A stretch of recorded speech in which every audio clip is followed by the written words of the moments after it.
Chapter 25:17. The pastry master from Country F made pastries that others couldn't imitate, and they were mellow and smooth. It was guaranteed that after eating them once, you wouldn't be able to resist eating them again. Unfortunately, this pastry master loved money as much as his life. Others didn't sell expensive pastries, but he asked for dozens or even hundreds of times more. Of course, to the upper class of the world, a pastry worth 500,000 RMB wasn't that expensive. After all, the most expensive pastries in the world could be sold for tens of millions of RMB. Of course, pastries worth tens of millions of RMB not only had a lot of variety, but they were also large. The pastry master would need half a year to make them. Also, Yun Jian and Shinji couldn't eat that much. Of course, since Yun Jian had let Shinji come to Country Z, Yun Jian didn't plan on letting Shinji go back just like that. She would have to eat at least tens of millions of RMB before letting her go. F*CK006 You're tricking me? 500,000 RMB? No way. I can't afford it. Shinji's sneak attack failed again. She steadied herself and was the first to refute Yun Jian after hearing her words. Tang Xiaoming was standing next to her. He was a typical campus hunk, and the way he talked to girls was also typical of campus. Tang Xiaoming had seen many types of girls. Some were coy, some were seductive, and some were pure. Usually in school, boys like Tang Xiaoming who were tall, good-looking, good at basketball, and had a good family background were very popular. There would always be girls around him. But Tang Xiaoming had never seen a girl like Yun Jian. Not only did Yun Jian's friend come to her, but she didn't rush to hug her. Instead, she kicked her. What was even more strange was that Yun Jian dodged her friend's kick and said something like that. She opened her mouth and asked for a pastry worth 500,000? Even Tang Xiaoming, who was born with a silver spoon in his mouth, couldn't say something like that. Because he didn't have the capital to say something like that. What was even stranger was that Yun Jian's friend called her 006? It's okay if you can't afford it. Just then Yun Jian pursed her lips and spoke again. After hearing Yun Jian's words, Tang Xiaoming let out a sigh of relief. She must have been joking just now. Before Tang Xiaoming could finish his thought, however, Yun Jian's next words shocked him once more. I'll be able to make up for it if I snatch a few more missions from you. Shinji panicked when he heard this. F*CK please, I'll treat you. Shinji squeezed the words out through gritted teeth. The former would cost 500,000 renminbi just to treat a piece of cake. The latter would lose 10 million USD. Even if Shinji was an idiot, he knew what to choose. That's a good boy. Yun Jian narrowed her eyes with a smile. Shinji was speechless. Why did she feel like she'd been set up by someone? Just as Yun Jian narrowed her eyes and looked at Shinji's expression, a phone call interrupted their conversation. Not long after she picked up the call, Yun Jian's smile faded. She told the person on the other end, I'll be right back, and hung up. Before Shinji could speak, Yun Jian grabbed her by the shoulder and dragged her out. Before she left, Yun Jian turned her head slightly and said to the dumbfounded Tang Xiaoming, help me tell the leader of the shrine Mo Bufan that I have something urgent to attend to and will leave first. Tell them to focus on the competition. Before Tang Xiaoming could react, Yun Jian grabbed Shinji's shoulder and walked out. Country Z's Longmen City. Chu Ning and the others who had just received the news could not believe their ears. Chu Ning shook her head. She stared at Lu Cheng and asked, that's impossible, that's absolutely impossible. Instructor Yu, how could he already? Chapter 25:18. Translator. Endless Fantasy Translation Editor. Endless Fantasy Translation, page 1/1, Yu Xiaoluo. How could he be dead? Ever since Gu Junjian led them into the special forces, Gu Junjian had arranged for them to go to Min City's military academy. Yu Xiaoluo was the military officer there. Although 3 years in high school was neither too long nor too short, Yu Xiaoluo was definitely an excellent soldier after getting along with him for 3 years. Moreover, he was only in his 30s. He still had a long life ahead of him and he had yet to get married and have children. The 6 members of Team Monarch almost fainted when they heard the bad news. The members of T-Rex Squad and Strongest Squad had never interacted with Yu Xiaoluo before, so they did not know what kind of person he was. However, when they heard the bad news, all of them lowered their heads without exception. As a military officer who had returned from overseas, Lu Qing was proud of the special forces who had returned from overseas. Although he looked down on Yun Jian and had even done some despicable things at this moment, the corners of his eyes were bloodshot. He stood on the spot in a respectful military posture to show his respect. However, as the commanding officer, Lu Qing wiped away his tears. He looked at everyone and said after 2 seconds of silence, "I've met Yu Xiaoluo before. I've met Yu Xiaoluo a few times before. A few months ago he was sent to rescue Z country's citizens who were trapped in N country. Unfortunately he was attacked by the enemy and was hacked to death. And now, his corpse and his head are hung on the flag of country N by the people of country Z. His bones are still warm. This time I, Lu Qing, will participate in the mission to rescue the people of country Z. I must bring his corpse back." Country N was a country with an imperfect legal system. A few months ago there was a sudden riot in country N. Many country Z citizens who went to country N to work and earn money were trapped in country N. In a country with an imperfect legal system, it was very scary when there was a riot. Massacres of country Z citizens on the streets, wars and so on. These were things that ordinary people thought were far away and impossible. However, in a country with a riot, it was real. Moreover, the reality was always crueler than one could imagine. Rape of women on the streets and gang rape of women were trivial matters. During the riot in country N, the country N people even chopped off the heads of country Z citizens and used them as balls. Women were skewered and barbecued like animals. Don't feel disgusted, it was the truth. A few months ago, Yu Xiaoluo was sent to country to rescue the country Z citizens who were trapped in country. What was more, the enemy of country's Yu Xiaoluo was to the enemy. It was an insult. If such a thing happened to anyone, as long as it was a person, when they saw their own people being humiliated like this, they would definitely be infuriated. Now Lu Qing was going to country N to support the rescue. Sir, team, monarch, team, squad, team is team? Even if we is instructor, is translation is translation? Translation is? Is translation. Lu Shiyun clenched his teeth and clenched his fists. His entire body was trembling, but his words resonated with everyone. Is his team is translation team? Team is team. There were there is? There was is. With your skills, you're not special forces who have returned from overseas. What are you going to do?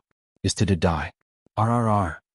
Lu Qing's shout sounded like he was looking down on the 6 members of Team Monarch, just like before. However, everyone present could tell that Lu Qing was trying to protect the 6 members of Team Monarch. He did not want them to be in danger. After all, country N was in a riot. Going to country N now was tantamount to entering a smoke-filled battlefield. Tanks, planes, and cannons were places where one could lose their life if they took cover in the wrong place.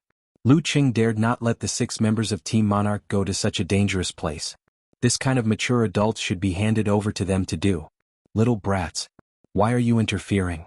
T-Rex Squad and Most Awesome Squad knew that their strength was not enough to help. They might even drag the team down. Therefore they did not say anything. However, just when the atmosphere was at its coldest point, a female voice that was always arrogant but ignited the hope of everyone present suddenly rang out like a vast thunderclap. Team Monarch, slashing God, is heading to country N to provide support. We must bring Instructor Yu back. Translator, Atlas Studios Editor, Atlas Studios. Chapter 25:19. Yun Jian's words were like a grenade that exploded on the spot, giving everyone hope for survival. If one were to say that everyone's emotions were at their lowest point at that moment, the future that everyone was looking forward to was replaced by despair. Then Yun Jian's words were a voice that ignited everyone's fighting spirit and hope. Yun Jian. Tears streamed down Chu Ning's cheeks the moment she saw Yun Jian. She forced herself to stay calm, but once she thought about it, she could not help the uncontrollable tears that streamed down her cheeks. Retired veteran Gu Junjian, request to return to the team and provide support. Just as Yun Jian's words fell, a powerful but irrefutable statement followed by Yun Jian's voice reverberated in all directions. Perhaps there were deserters on the battlefield. Perhaps Lu Qing used to look down on Yun Jian and the others and did some despicable things, but he would never run away in times of crisis like those deserters on the battlefield. Because that was his duty as a soldier. The moment he saw Yun Jian and Gu Junjian, Lu Qing clenched his fists again. He pursed his lips and tears rolled down the corner of his eyes, but one could feel the welcome he had for Yun Jian and Gu Junjian. Get ready to assemble with the main force. Let's go. Lu Qing tacitly agreed to Yun Jian and Gu Junjian's move. The 6 members of Team Monarch did not insist on going because they knew that they were not strong enough to go to a real battlefield like that. If they went, they might just be a burden. At that moment, the 6 members of Team Monarch once again felt the difference in strength. As a member of Team Monarch, Yun Jian would not be a burden if she went. Their strength was far from enough. They had to work harder. Yu Xiaoluo was Gu Yunjian's former comrade and Gu Yunjian's best friend. Yun Jian could tell that although Gu Junjian did not say anything, his heart was bleeding the moment he heard about Yu Xiaoluo's sacrifice. You will never know how many great people have sacrificed their lives for the peaceful, serene and lawful society that you live in. It is said that you only have one life, but they would rather sacrifice themselves in exchange for a lifetime of peace. There were still many countries in the world that were still at war. Someone once calculated that in the recorded history of mankind, there had only been a short 100 years of peace without war. This was a very shocking number. They could gather at the entrance of the military base and set off. They didn't even need to prepare their luggage to go home, because it was still unknown whether they could return safely from this trip to N country, let alone bring their luggage. Yun Jian, Lu Qing and Gu Junjian had just reached the entrance of the military base when they saw Shinji still standing there. Seeing Yun Jian, Shinji walked over. Seeing Shinji, Lu Qing was still rational. He said to Yun Jian, "Hurry up and let your friend go back. We have to get ready to go." Lu Qing was doing it for Shinji's sake. After all, a battlefield like this was not suitable for Shinji. Because in Lu Qing's heart, he thought that Shinji was just an ordinary girl who had nothing to do with this. That was all. With that, Yun Jian narrowed her eyes. In the next second, Yun Jian suddenly placed her hand on Shinji's shoulder. Right in front of Lu Qing, Gu Junjian, T-Rex Squad, Most Awesome Squad, and Team Monarch who came out behind them, she told Shinji something that stunned everyone. "It has been almost 10 years since we were sent to the battlefield together. Are you interested in going to the battlefield with me again and killing everyone? If you want to chat about campus rebirth, the strongest female secret agent with more like-minded people, follow me on WeChat. Talk about life, find friends."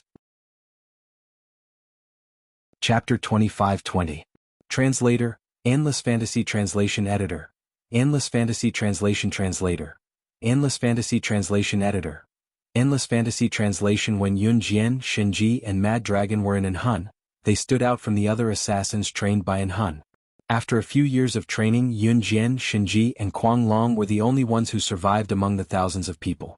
As an assassin and an agent, they had to be proficient in all kinds of cold weapons, light weapons and heavy weapons. They had to learn how to adapt to all kinds of situations. Because they had to go on all kinds of missions, they had to come into contact with a lot of things. If they wanted to successfully complete their missions, they had to learn all kinds of weapons. Not only did they have to understand how to use the weapons, they also had to be able to use them as if they were real. In other words, they had to be very familiar with the use of the weapons. And the best place to practice using all kinds of weapons in the world was the battlefield. In this world, many countries were at war. Back then, Yun Jian, Shinji and Mad Dragon were thrown into the battlefield of a country and were forced to learn all kinds of combat skills. Planes, cannons, tanks, they were all proficient in them. Because only by learning how to use all kinds of weapons could they have a chance of surviving. That was why Yun Jian said, "It's been almost 10 years since we were sent to the battlefield together." Perhaps in the ears of the surrounding people, this sentence seemed to be something inconceivable and non-existent. But to Yun Jian and Shinji, it was as simple as eating and sleeping. Officer Lu Qing, as well as the members of T-Rex Squad, Strongest Squad and Team Monarch who had come out to send them off, were all stunned. "Godslayer, you've been on the battlefield together?" Dong Lijia of the Strongest Squad looked at Yun Jian and Shinji and asked in a daze. Dong Lijia was now deeply grateful to Yun Jian. When she heard Yun Jian's words, she was only stunned for a moment. She didn't mean anything else. Dong Lijia, on the other hand, was tightly holding the hand of Zhuao, the leader of the Strongest Squad. Luckily, Zhuao wasn't a heartless person. Last time, Dong Lijia had given him her virginity and was saved by Yun Jian. He was dating Dong Lijia now. "Not only have we been on the battlefield together, but we've also gone through the Amazon forest and swept through the Sahara Desert together. We've been to many places." Hearing Dong Lijia's words, Shinji laughed. She put an arm around Yun Jian's shoulder and looked at Dong Lijia innocently. It wasn't until Yun Jian's sharp eyes glanced over that Shinji retracted his hand. "So, are you interested?" Yun Jian's question rang out again as if she was repeating it. Yes. I'll go wherever you go," Shinji said immediately. As soon as he said this, everyone felt that Shinji and Yun Jian's friendship was indescribably good. Lu Qing was worried about Shinji, but Shinji was Yun Jian's friend. He shouldn't be weak. Since you are friends, remember to take care of each other when you enter the battlefield. The battlefield is not a game. When Lu Qing said this, he was very serious. Chu Ning, Chu Xiangnan, and the others all looked expectantly at Yun Jian. Just when everyone thought that Yun Jian and Shinji were close friends, Yun Jian and Shinji looked like they were close friends. Shinji suddenly clicked his tongue and then mercilessly mocked her in front of everyone. Friends? Who's friends with her? 006 and I will always be enemies. 006, you have to be careful. Don't get blown up by my sneak attack. Ah. Translator, Henyi Translations Editor, Henyi Translations. Chapter 25-21. Page 1/1. Hearing Shinji's words, everyone was shocked. Not friends? Then why do you know each other so well? Who are you trying to fool? When the people present heard Shinji's words, their faces froze and they cried out in surprise. Yeah, if they're mortal enemies, why do you know each other so well? If they're mortal enemies, wouldn't you want nothing more than to cut each other into pieces? After the last mission, Zhuao had matured a lot. After hearing Shinji's words, he paused for a moment, then spoke up. You don't look like a bad girl. If she really wanted to do something bad, she wouldn't have told him directly that she was going to attack him. Lu Qing didn't understand Shinji. He pinched his temples as he spoke. Not friends? Why does she know each other so well? What a strange girl. At that moment, Yun Jian pursed her red lips in front of everyone. Just when everyone thought that Yun Jian would refute, or at least say that she and Shinji were friends and that they just liked to bicker with each other, Yun Jian suddenly said to Shinji in front of everyone, I'll be waiting. Just don't get killed by my counter cannon. Don't blame me for not collecting your corpse. After Yun Jian said this, everyone was completely shocked. How was this the way a normal friend would talk? What was the relationship between the two of them? Let's go. Just then, a large van drove up to the entrance of the military base. A staff member stuck his head out and called out to Lu Qing and the others. Let's go.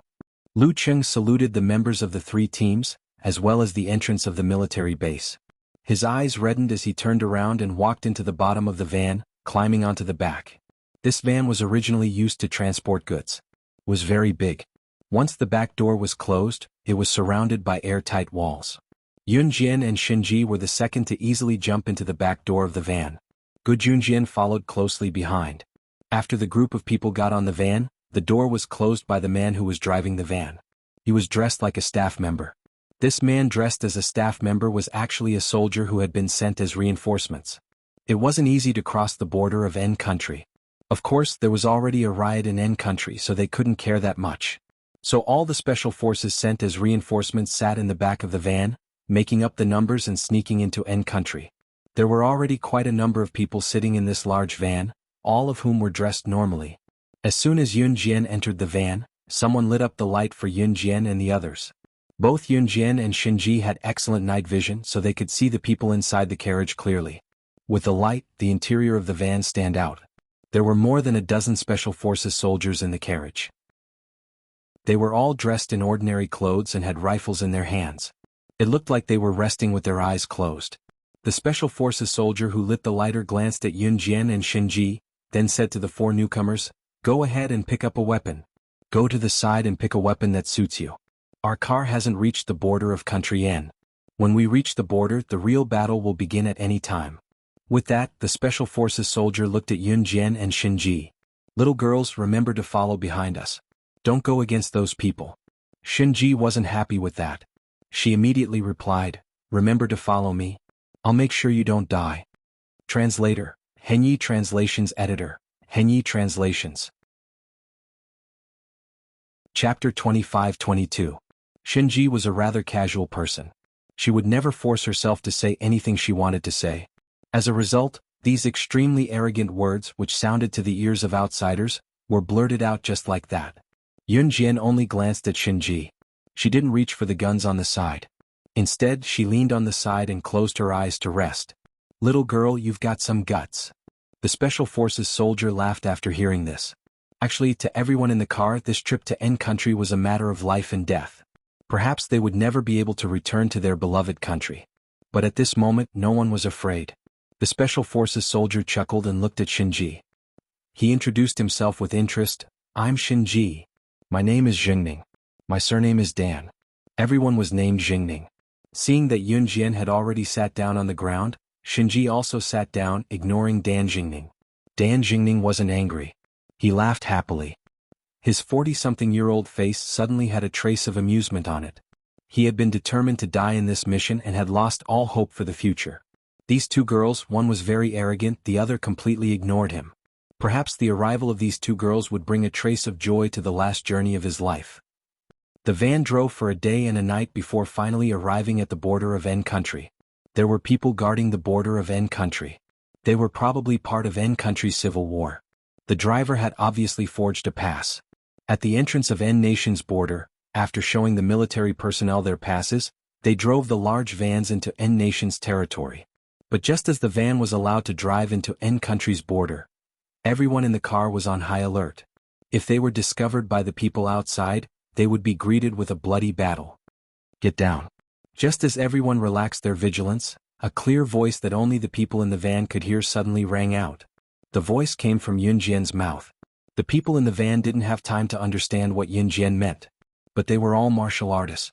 Their bodies were one step ahead of their heads. When they heard Yun Jian's words, they silently lay down on the floor of the van. Tut tut tut tut tut. Just then, a burst of machine gun fire came from outside. The thin walls on both sides of the van were shot through. If they had been standing just now, they would have all been killed. This burst of machine gun fire, no one had given any warning. It was almost as if the sound had come out of the blue. Even the Special Forces soldier in the driver's seat who was disguised as a worker felt his eyelids twitch. But he couldn't speak.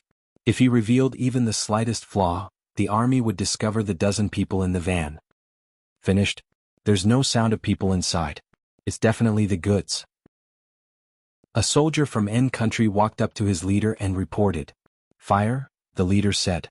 At this time, the Special Forces soldier in disguise drove the van and smoothly drove into N country's border.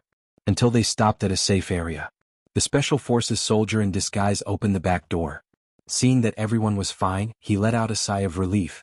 And at this time, the soldier who called himself Dan Jianghu looked at Yun Jian. With a face of shock, he asked on behalf of everyone, "Young lady, how did you know that group of people would shoot at our van?" If Yun Jian hadn't discovered it, everyone in the van would have died. And even if they didn't die from the bullets, they would have been discovered by the people outside and killed. Just when everyone was looking at Yun Jian, they saw Yun Jian's red arc slightly pursed. She indifferently opened her mouth and said something that shocked everyone present. I heard the sound of them pulling the gun. Chapter 25-23. When Yun Jian finished speaking, everyone present was shocked again. The sound of the gun being pulled and the gun being prepared to fire was very subtle. Just now, the group of N country soldiers outside the van were talking loudly in N country's voice. Yun Jian was actually able to hear the person outside pulling the trigger to fire a round inside the van to check if there was anyone inside in the shortest time possible despite the disturbance. Yun Jian's ears were so sensitive. You can even hear that? Dan Jingyu's eyes widened as he looked at her with a face full of horror. Yun Jian nodded. Alright, let's go meet up with our own people and discuss the plan. At this time, the Special Forces soldier disguised as a staff member wiped his sweat and closed the back door of the van. He walked back to the driver's seat and continued to drive. After that, they didn't encounter such a frightening situation again. At this time, the group had already been sent to an extremely remote place. This was the hiding place of the Z country's people who came to N country's aid. At the same time, there were many Z country's ordinary refugees hiding here. They couldn't return to their home country because they came here to work and earn money. A few months ago there was an internal riot in N country. N country's forces began to madly slaughter Z country's people. Some Z country's people were even beaten up by N country's people with sticks until their heads were bleeding. Even blood directly gushed out from their brains. Among the Z country's people hiding here, some had unfortunately lost their parents. There were also some who were chased by N country's people and were stabbed several times, but stubbornly found a place to hide. In the end, they were rescued by Z country's people who came to help. When Yun Jian walked in, she saw many wounded people. A few Z country's female military doctors were treating their wounds. Among these Z country's female military doctors, there was a female military doctor with very smooth skin and very beautiful looks. However, she was indeed wearing very simple rough clothes.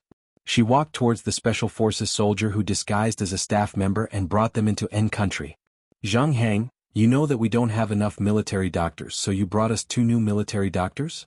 The beautiful female military doctor glanced at Yun Jian and Shinji, then nodded at Yun Jian and Shinji. Then she spoke to the person disguised as a staff member. The staff member disguised as a special forces soldier, the man named Zhang Hang, heard the female military doctor's words and reached out to scratch his short hair. Then Zhang Hang shook his head and said to the female military doctor, "No, no, no, they're here to help us fight." What he meant was that Yun Jian and Xin Ji weren't here to be military doctors. Ah! The female military doctor was stunned when she heard this. After all, people who could go to war. It was unheard of for a girl to go to the battlefield.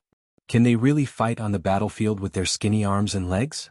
Another female military doctor who had just finished checking on an injured patient came over and stood beside the pretty female doctor, looking at Yun Jian and Xin Ji doubtfully.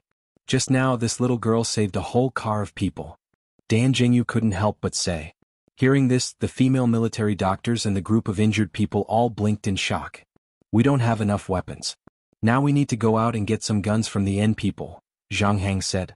Zhang Hang was about to tell Yun Jian and Xin Ji to stay here for a while. But before Zhang Hang could finish, Xin Ji heard him and suddenly became excited. She turned to look at Yun Jian. Suddenly, in front of the female military doctors, the group of injured people, and all the special forces soldiers, she arrogantly gestured to Yun Jian. 006, what do you think?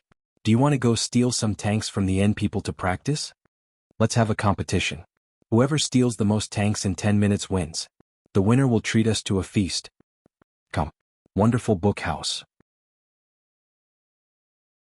Chapter 25-24. Translator, Endless Fantasy Translation Editor. Endless Fantasy Translation Translator. Endless Fantasy Translation Editor. Endless Fantasy Translation. As soon as Xin Ji finished speaking, everyone was shocked.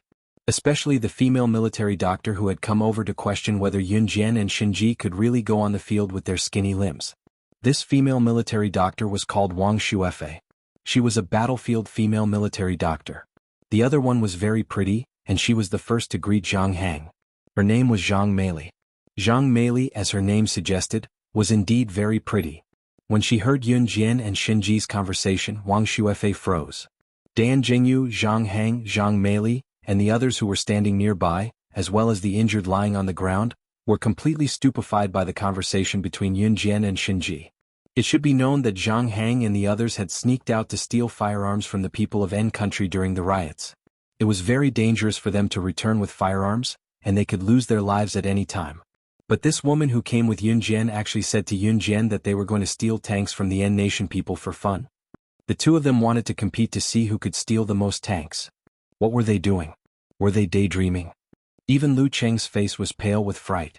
After all, Yun Jian and Xin Ji had been brought here by Lu Cheng. Good Yun Jian had retired, and Lu Cheng was Yun Jian and Xin Ji's superior. Before Yun Jian could reply, Lu Cheng frowned and scolded Yun Jian and Xin Ji. "Don't mess around." With that, Lu Cheng turned to Zhang Hang. "I'll take good care of them." Zhang Hang seemed to be the person with the highest rank in this temporary hideout, so everyone listened to him. He was the one who had brought everyone into N Nation not long ago, pretending to be a worker. When Zhang Hang heard Lu Cheng's words, he nodded lightly at Lu Cheng. He didn't care about what Xin Ji said to Yun Jian. He waved at the people holding rifles and led everyone out of the hideout. Xin Ji had always been a man of his word. He didn't take Lu Cheng's words to heart. Instead, he walked over to Yun Jian, grabbed Yun Jian's shoulders and was about to lead her out. Then it settled. The winner pays. Xin Ji didn't care about what the others thought. But just when everyone thought that Yun Jian would agree, Xin Ji said, "Yun Jian." With a smack, Yun Jian slapped Xin Ji's hand off her shoulder and crossed her arms over her chest, looking at Xin Ji in disdain as she spoke in front of everyone. "Are you trying to trick me? The winner pays. Xin Ji." If Yun Jian didn't win, Xin Ji would claim that she was the one who beat Yun Jian. And if Yun Jian won, she would have to pay. Xin Ji was really good at scheming. But she found out. Then I won't go. Xin Ji saw that her scheme had been discovered and turned to leave. Yun Jian didn't stop her. "Where is your friend going? It's dangerous outside. Your friend is so pretty. If she meets N Nation people, then..." Zhang Meili was kind. She quickly walked over and asked Yun Jian. Xin Ji was the kind of person who showed her fierceness on her face. Yun Jian was the kind of person who hid a knife behind a smile. Zhang Meili didn't dare to ask Xin Ji directly because her expression looked fierce. She turned to Yun Jian. Yun Jian heard this and pursed her lips. Before Yun Jian could say anything, Xin Ji heard Zhang Meili's words. She turned around and spoke in front of everyone who thought that she and Yun Jian were good friends. "Friends? 006 and I will always be enemies. 006, I promised you to come to the battlefield to compete with you. Just you wait. Translator. Endless Fantasy Translation Editor. Endless Fantasy Translation. Chapter 25-25. Page 1/1. Lu Qing and Gu Junjian already knew that Shinji and Yun Jian didn't get along, but Wang Shuefei, Zhang Meili, Zhang Hang and the others thought that Shinji and Yun Jian were friends. After all, only friends would say things like, whoever wins gets to treat, right? But when they heard Shinji's arrogant words, they were all stunned. Before they could recover, Yun Jian stretched out her thumb and brushed it across her red lips. She smiled playfully. Then, in front of everyone, she suddenly spoke to Shinji, who was leaving the hiding place. She used words that were several times more arrogant than Shinji's.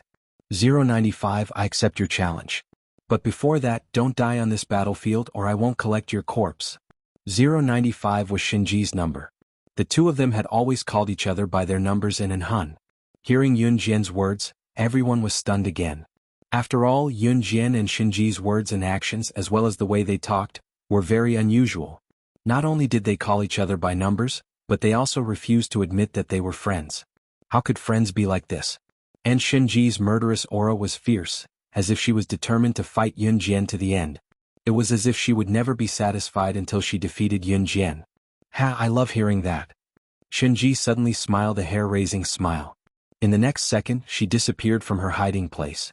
Lu Qing and Zhang Meili didn't even have time to call her back before she was gone. When Zhang Meili finally reacted, her expression changed. She immediately shouted at Yun Jian. Your friend went out. You didn't stop her? This morning, a woman was gang-raped on the streets. Country is in chaos right now. It's not as simple as you think. Hurry up and get your friend back. Zhang Meili didn't dare to go out herself. This hiding place was very well hidden, at least for now. Country's people wouldn't be able to find this place. But recently, Zhang Hang had also discovered that Country's forces were moving towards this place. In a few more days, their hiding place here would become unsafe. They had to find a new hiding place and move their hiding place in time. Otherwise, if they were discovered by the forces of Country, they would probably die without a burial place. Zhang Meili was pretty and there were so many Country people outside.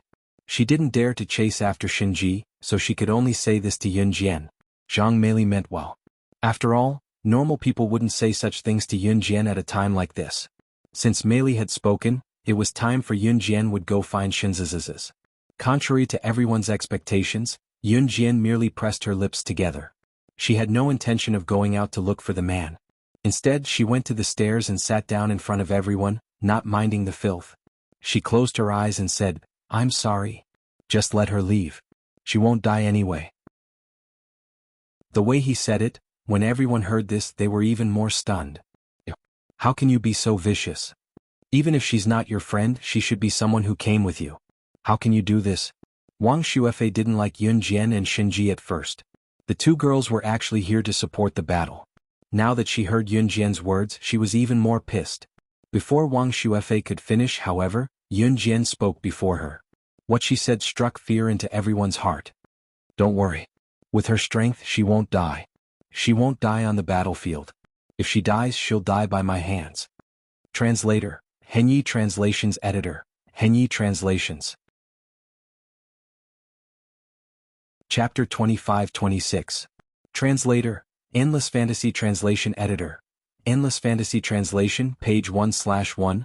When they heard Yun Jian's first sentence, everyone thought that Yun Jian and Shinji were just sharp-tongued, but they actually had a good relationship with each other.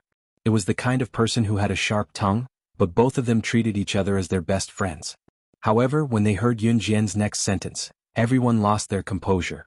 What did she mean by, if you die, you'll die by my hands? Everyone was stunned when they heard Yun Jian's words. Especially Wang Shuefei. She couldn't refute Yun Jian's words. Yun Jian wasn't lying. Shinji was almost invincible in this world except for Yun Jian. Only Yun Jian had the ability to send Shinji to his death. I know that girl. She's very powerful, so don't worry about her, Gu Junjian spoke up. Gu Junjian didn't actually know Shinji. However, he knew that he already knew Yun Jian's identity. She was slaying God, the #1 secret agent in the world. This meant that Shinji, who was by Yun Jian's side, must have a powerful background as well. People like Yun Jian and Shinji wouldn't die here so easily. especially people like Yun Jian and Shinji. The treatment they received in the past was probably much crueler than what they received on the battlefield. Moreover, Yun Jian knew Shinji very well, so Gu Yunjian's words were purely to help Yun Jian cover up her lie. When they heard Gu Yunjian's words, everyone silently agreed and kept quiet.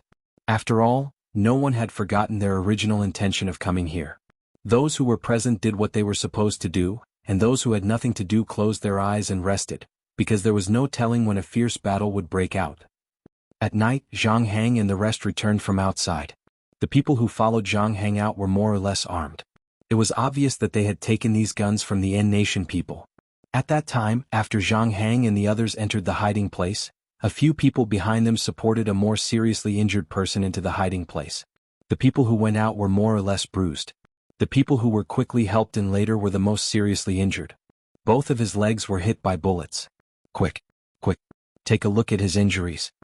Zhang Hang shouted at the female military doctors with a wretched expression. Hearing this, Wang Xuefei was the first to rush forward. Although Wang Xuefei was very doubtful of Yun Jian and Shinji's strength, she was still very responsible. But just as Wang Xuefei was about to disinfect the wound and remove the bullet, a clear female voice rang out before she could. It's easy to get infected if you clean the wound directly. Wang Xuefei was stunned when she heard the crisp female voice. When she saw that it was Yun Jian, she cast a sidelong glance at her. Do you know medicine? Aren't you here to support the battle? If Yun Jian was also a female military doctor, Wang Xuefei wouldn't have doubted it. But Yun Jian was a special forces soldier. She was here to support the battle. How could she know medicine? But while Wang Xuefei was still in shock, Yun Jian had already taken out a certificate from her trouser pocket and threw it in front of Wang Xuefei. She looked ahead indifferently and didn't even look at Wang Xuefei. Just like that, she walked toward the injured person.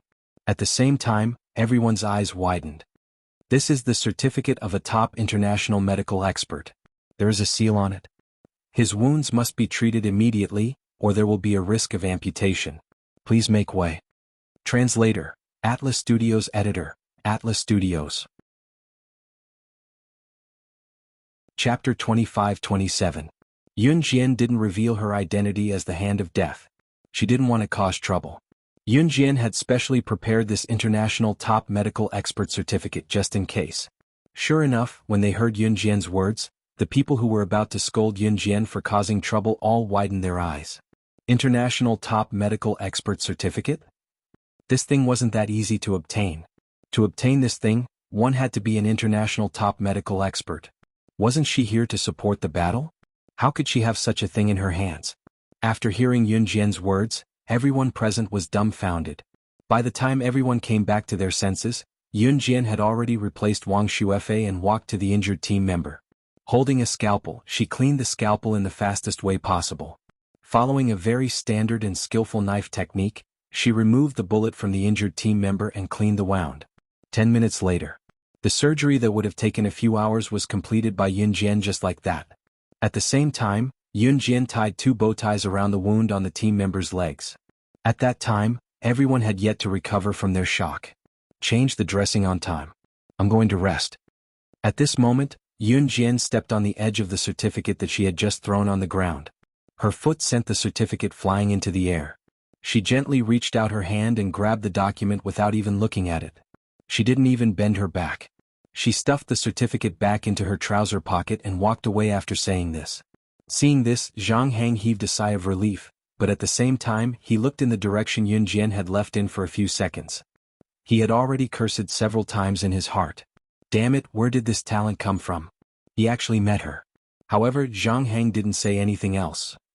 The next day, Yun Jian was woken up by the commotion at the scene.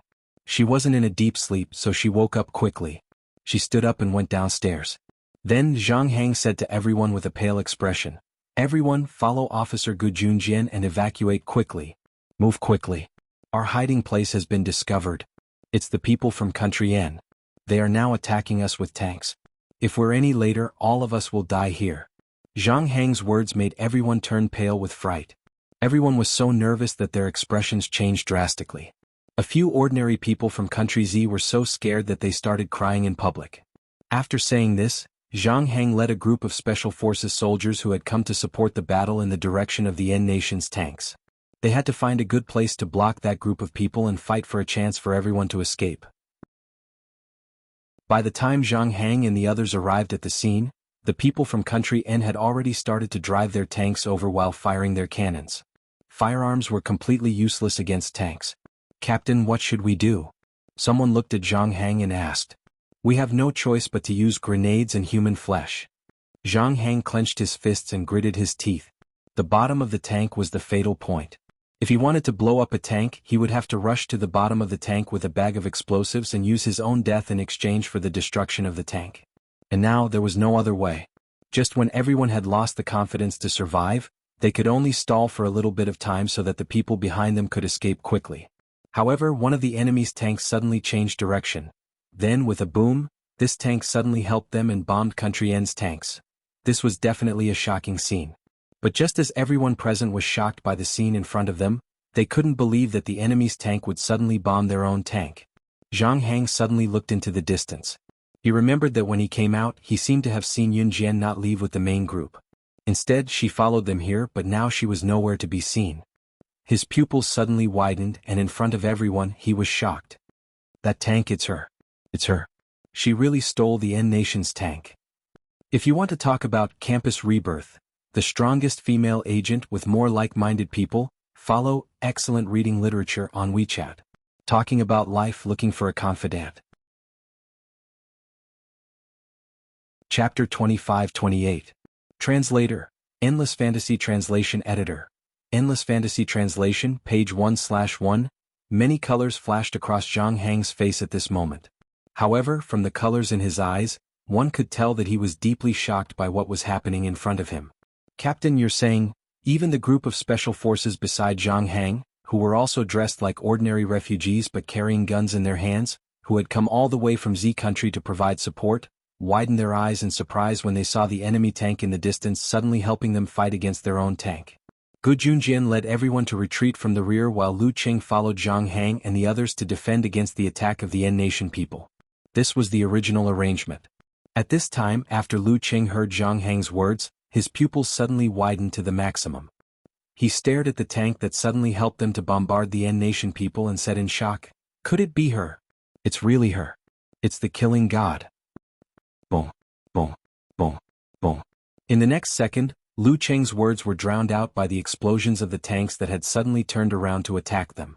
If a tank wanted to turn, it would be a little cumbersome. Of course, it would vary from person to person. It was just like driving a car. Some people were nimble when driving a car and could even drive through a distance of 1 millimeter. However, some people were clumsy when driving a car and might even crash into the wall when the rear of the car was still a few meters away from the wall behind because of a miscalculation. Driving a plane, a ship, and a tank was the same as driving a car. Of course, most people who drove a tank would not be able to drive as agility as a car. After all, even the lightest tank weighed a few tons or dozens of tons. Of course, this was only true for most people. For Zhang Hang, Dan Jingyu, Lu Qing, and the others who had just laid down in their hiding spot and prepared to fight to the death with the N Nation people who had tanks, they were not only shocked by how the tank was robbed by Yun Jian. What was even more frightening and shocking was the operating skills of the tank in front of them. The N Nation people sent 7 tanks to attack them. One of them was hijacked and it was 6 tanks against 1. However, the tank that was hijacked by Yun Jian moved the tracks on both sides of the tank fiercely in the opposite direction. After the tank made a half-turn, it immediately stopped and directly shot one of the tanks. After that, the tank that Yun Jian had hijacked flew forward. Taking advantage of the few seconds when the other tanks had yet to react to why their own tank had suddenly attacked them, they hesitated about whether to counterattack. Boom, boom, boom. A series of explosions rang out. The remaining 5 tanks were blown up one after another in front of the enemy commander. Hat. What's going on? You're crazy. Was he crazy? Quickly bomb this tank. He was crazy. Helping the enemy bomb us? He's crazy. At this moment, the enemy commander retreated with a frightened expression. His body trembled as he shouted out these words. He thought that there was something wrong with the tank driver on his side. However, just as the enemy commander thought that there was something wrong with the tank driver on his side, the enemy troops carried explosives on their backs and were ready to rush to the bottom of the tank and blow up the tank's tracks at any time. However, just as the enemy was about to take action, the top door of the tank opened. A petite figure jumped out of the top door of the tank in front of the enemy commander. The local commander, who originally thought that something was wrong with his pilot, saw this petite figure and was so frightened that his expression changed abruptly. With a trembling voice that could be heard by Zhang Hang and the others, he said in a trembling voice, "What's the matter?" "It's a woman. What's going on? How could it be a woman? When did she replace our driver and sneak into the tank? It's too terrifying. This woman. Too terrifying." Translator, Atlas Studios Editor, Atlas Studios. Chapter 25-29. Translator, Endless Fantasy Translation Editor, Endless Fantasy Translation, page 1/1. He had seen with his own eyes how the tank driver had entered Tucker's gate and operated the tank. He had not noticed anything amiss along the way. This woman, when did she sneak in? Commander Wei. One of the enemy commander's subordinates saw this and came to the commander's ear to ask for instructions on what to do next. Retreat. We're retreating. The enemy commander was frightened by Yun Jian, who was standing on top of the tank and looking down at the entire battlefield.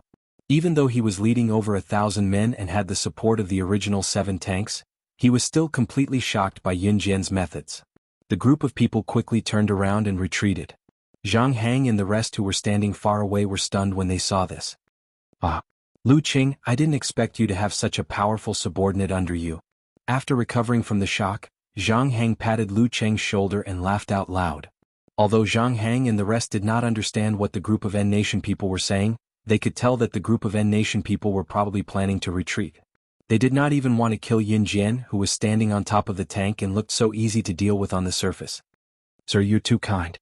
Lu Cheng heard that he was praised by his superior and naturally felt an indescribable joy in his heart. Moreover, Yun Jian had turned the tables in the previous deadlock. 7 tanks against them, they were definitely going to die. But at this moment, the N-Nation people were planning to retreat. However, just as the N-Nation commander was about to lead his men to retreat, a soft and indifferent voice that could make one's hair stand on end and tremble uncontrollably suddenly rang out. "You guys still have delusions of leaving this place alive?" Yun Jian's words were spoken in a very authentic N-Nation language in front of everyone. Her voice was cold and there was no emotion in her words. When they heard this, not only did the N-Nation commander and the 1,000 men who followed him turn around in shock and stare at Yun Jian, even Zhang Hang and the rest who were far away thought that Yun Jian was crazy. Zhang Hang had a subordinate who knew N-Nation language and he translated what Yun Jian had said to the group of people who were about to leave. Crazy. Didn't she know that N-Nation was currently in a state of chaos? Right. The forces in N-Nation are divided into several factions. They kill the Z-Nation people as they please. How many innocent women were killed? Some were even gang-raped on the streets. Now that we've met this group of natives, it's already a blessing that they're willing to leave without doing anything. But what is she doing? Does she know that she's also a woman? If he were to be caught by the N-Nation people, he would be in utter misery. It wasn't just physical humiliation, it was mental devastation. It would be worse than death. "All of you stay here, I'll go and bring her back." Zhang Hang threw the rifle in his arms to one of his subordinates, grabbed a dagger in his hand, and jumped away from his hiding spot. However, just as Zhang Hang jumped out of his hiding spot and was about to walk over to Yun Jian, a voice suddenly rang out. F***CK. This woman was courting death. Brothers, let's fight it out with her. The subordinates of the N-Nation's leader were the first to voice their displeasure. "Don't kill her, capture her alive. Destroy 6 of our tanks and everyone will take turns to F***CK her to death." Words like these rang out loudly. With that, the N-Nation group suddenly rushed toward Yun Jian, who was standing on top of the tank. F***CK. They didn't believe that they couldn't even capture a woman alive with their thousands of people. However, just as the enemy leader's subordinates rushed toward Yun Jian, exposing their true nature to the extreme, Yun Jian didn't wait for the crowd to reach her. In front of Zhang Hang and the others in the distance, she flashed an extremely strange smile at the enemy leader and the thousands of people. In the next second, she smoothed out the curve of her mouth and grinned like a harmless little girl. Suddenly, she waved gently at the enemy leader and the thousands of people. "Time's up, farewell everyone." Translator, Atlas Studios Editor, Atlas Studios. Chapter 25-30. If it weren't for the fact that Yun Jian had destroyed 6 tanks at the same time, everyone would have thought that she was just a harmless girl the moment they saw Yun Jian smile. She was innocent, pure, and out of this world. Even Zhang Heng, Lu Qing, Dan Jianghu, and the others in the distance had the same illusion. Yun Jian might really be a harmless girl. That faint smile made everyone stop in their tracks. Don't just stand there. Come with me to save her. It's impossible for her to deal with thousands of people alone. Zhang Heng fastened his dagger to his waist and rushed toward Yun Jian. When the rest of the people heard Zhang Heng's words, they quickly followed Zhang Heng and approached Yun Jian. However, just as Zhang Heng and the others moved forward with all their might to save Yun Jian, they were less than 3 meters away. Boom, boom, boom, boom, boom. A series of explosions took place. The moment the explosions sounded, Yun Jian jumped off the tank easily and walked toward Zhang Heng and the others. Just as Zhang Heng and the others had yet to realize where the series of explosions came from in the distance, the commander of Country N and his nearly 1,000 subordinates were already shouting. Landmines! Landmines! Everyone run! That woman planted landmines. It's all a trap. We've fallen into a trap. Run! Run! I don't want to die. Ah! All kinds of screams rang out. At this moment, the battlefield behind Yun Jian had turned into the entrance to hell. This group of Country N's unforgivable team who had used knives, sticks, and weapons to kill Z people on the streets and gang-raped Z women in front of them were buried in the series of landmine explosions behind Yun Jian. The landmines at the scene were buried very well. The tank that Yun Jian drove just now had led all of them to the center of the minefield. Not a single one of them had the ability to survive. They Country N should pay the price for bullying the Z people. It was clear that Yun Jian was just a teenage girl, but behind her were countless battlefields. It was clear that she was looking at thousands of enemies. However, she was not afraid in the face of danger and displayed a deterrent aura that others could never achieve in their lifetime. She had set up a strategy that could eliminate thousands of enemies without her personally. Looking at the continuous explosion of landmines behind Yun Jian, they saw that Yun Jian seemed to be unaffected by the ground tremors caused by the landmines and the deafening explosions. At that moment, she put her hands in her pockets and walked toward Zhang Heng and the others. Seeing this scene, Zhang Heng and the others seemed to see a ruler descending. It was as if she had the power to dominate the world. In this place she was the king. After some time, the explosion of landmines explosions finally stopped. Yun Jian's also Zhang's. At this moment, Zhang Heng opened his mouth but nothing came out. Just as everyone wanted to ask Yun Jian how she could stand out, Yun Jian suddenly looked behind them and said, "Thank you for your hard work." With that, Zhang Heng and the others were stunned. Hard work? What hard work? Zhang Heng and the others were stunned. They turned around and saw that Shinji, who had left yesterday, was already standing in front of them. Before anyone could react, Yun Jian pursed her red lips again. Ignoring the people in front of her, she spoke again to Shinji behind her. Compared to 10 years ago when we worked together to blow up 100,000 enemies in Country L, I'm more satisfied with this cooperation. Chapter 2531. 10 years ago? The 100,000 people who died in an explosion in Country L? Yun Jian's words stunned Zhang Heng and the others. What did she mean by the 100,000 people who died in an explosion in Country L 10 years ago? Had they been on the battlefield before? Lu Qing suddenly remembered that Yun Jian had told Shinji that it had been almost 10 years since they had been sent to the battlefield together. Lu Qing, who recalled this, lifted his head abruptly to look at Yun Jian with widened eyes. Could it be that thing really did happen? Yun Jian didn't see everyone's reaction. She ignored Zhang Heng and the others and looked at Shinji. Hey, compared to the battle to the death in Country L 10 years ago, I prefer today's cooperation. Shinji suddenly smiled eerily. The next second, Shinji raised his head and looked at Yun Jian with his chin. He repeated, but only today. 006, next time we'll have to rely on our own abilities. I will definitely surpass you.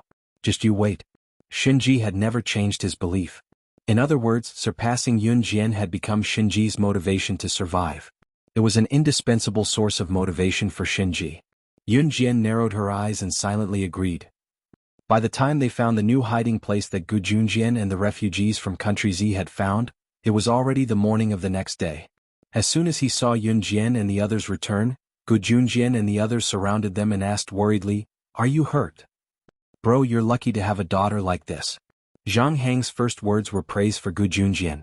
Hearing this, Gu Junjian was confused. Wang Xuefei heard Zhang Heng's words and was very suspicious. She looked at Yun Jian and couldn't help but ask, "She didn't drag you down, right?" "Ah." Zhang Heng laughed and pursed his lips after hearing Wang Xuefei's words. Then he said to Wang Xuefei in front of everyone, "If it wasn't for her yesterday, all of us would have died on the battlefield." Because everyone had nothing to do, Zhang Heng deliberately kept them in suspense. Hearing this, everyone became more interested in Yun Jian. "Captain Zhang, quickly tell us what happened to you. Also, would that group of people from N Nation come looking for him? Will it be dangerous for us to stay here?" Someone hurriedly asked after hearing Zhang Heng's words. "Is it really that powerful?" Wang Xuefei pouted, unconvinced. After Wang Xuefei said this, Zhang Heng added, "The team from country N we encountered this time sent 7 tanks over. When a man and a tank clashed head-on, anyone would know who had the upper hand." "Then Captain Zhang, are you all right?" One of the refugees asked nervously after hearing Zhang Heng's words. "Of course I'm fine. Then I have to tell you guys about Yun Jian's capabilities. She joined forces with that guy and killed the enemy commander and thousands of people. At that time I was really scared." In his free time, Zhang Heng was also a person who liked to brag. Since everyone had nothing to do here, they listened to Zhang Heng's bragging. However, just as everyone was bragging the most, Yun Jian, who had been silently fiddling with her phone, suddenly stood up and turned the phone upside down. The screen was facing everyone and she said something that made everyone's pupils shrink. "My people are almost at the border of country N. Do you want to leave country N? If you want to leave, take advantage of the chaos after my people kill their way out of country N's border."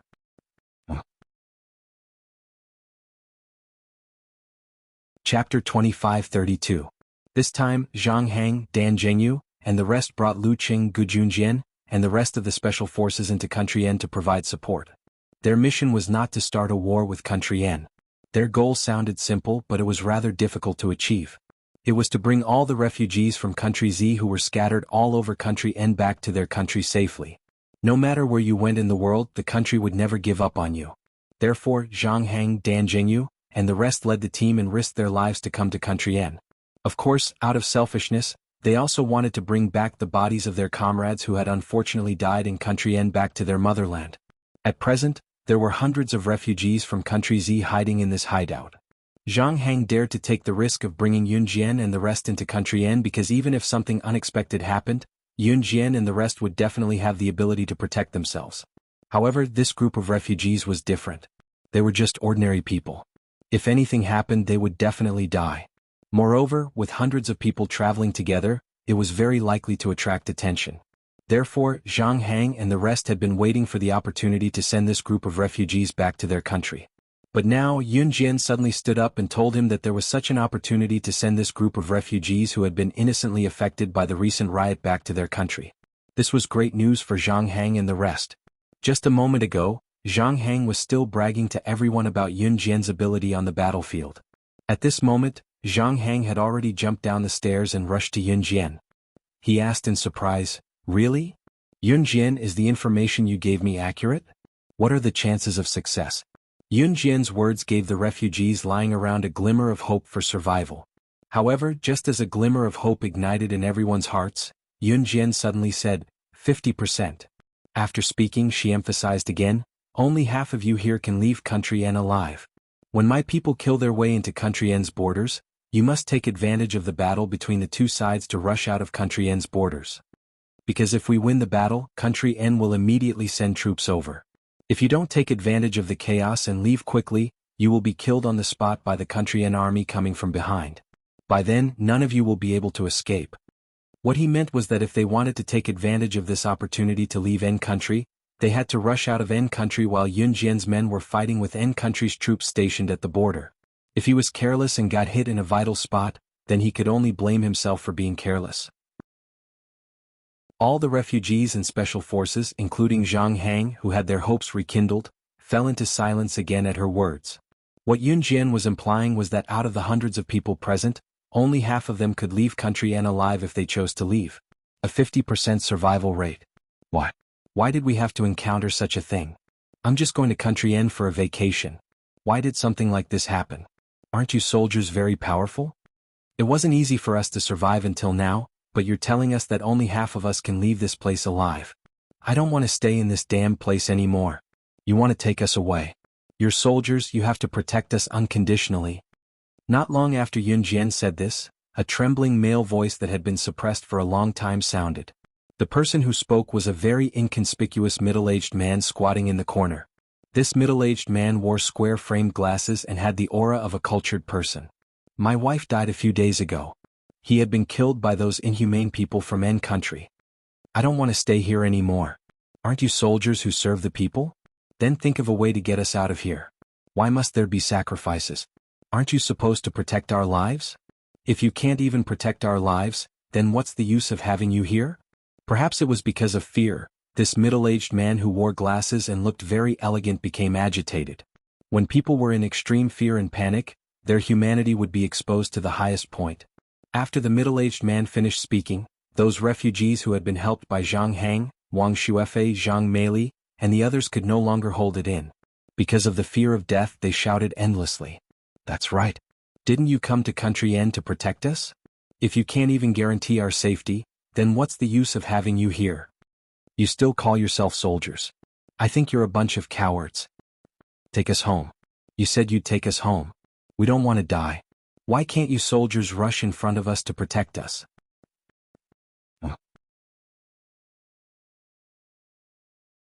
Chapter 2533. Translator. Endless Fantasy Translation Editor. Endless Fantasy Translation, page 1/1. Only when one was forced into a helpless situation would the darkness of one's human nature erupt to the highest point. The reason why the people of N Nation killed Z Nation's citizens and raped women for no reason was because of the chaos in N Nation. There were two factions fighting for the throne, and the people of N Nation had nowhere to go. Without the restrictions of the country's laws, the immoral things that people could do were countless times more disgusting than one could imagine. Z Nation's laws were perfected, so robberies, murders, and rapes were greatly reduced. N Nation was now in a state of being without a ruler, let alone laws. In a society governed by law, there would still be rapes, robberies, and murders. Imagine what would happen in a country without laws and without restrictions. The middle-aged bespectacled man, who usually looked like a gentleman, but at this moment he was showing off the ugliness of human nature to the extreme. Everyone present protested loudly. Bring us home safely. Bring us home safely. Bring us home safely. With the middle-aged man with glasses taking the lead, all the refugees raised one hand and shouted. When they were first rescued by Zhang Hang and the others, this group of refugees had just escaped from death. At that time, to this group of refugees, it was already very good to meet the people sent by the country to save them. That was already a blessing from the heavens. Because if they had not met Zhang Hang and the others sent by the country to protect them, they would have been killed by the people of N Nation like the others. The women were directly sent to hell after their bodies were ravaged. But as time passed, everyone was already dissatisfied. It had been so long, why was no one sending them back to their country? In the end, Yun Jian announced in front of everyone that she could send them back to their country. But the survival rate was only 50%. They did not want to die. After seeing their relatives and friends being killed by the people of N Nation and dying in various ways, their fear of death deepened. So, they did not want to die and could not die. Everyone, be quiet. We will protect you from behind and do our best to let each and every one of you leave N Nation safely. So please be quiet and wait for me to finish, okay? Zhang Hang saw that all the refugees who were sitting on the ground had stood up. They were so angry that they looked like they wanted to kill someone. He tried to calm himself down. But his fists were clenched involuntarily. Of course, he wanted to send everyone back to Z country safely. His responsibility was to bring everyone present back to Z country safely. However, every day they spent here meant that they were in greater danger than before.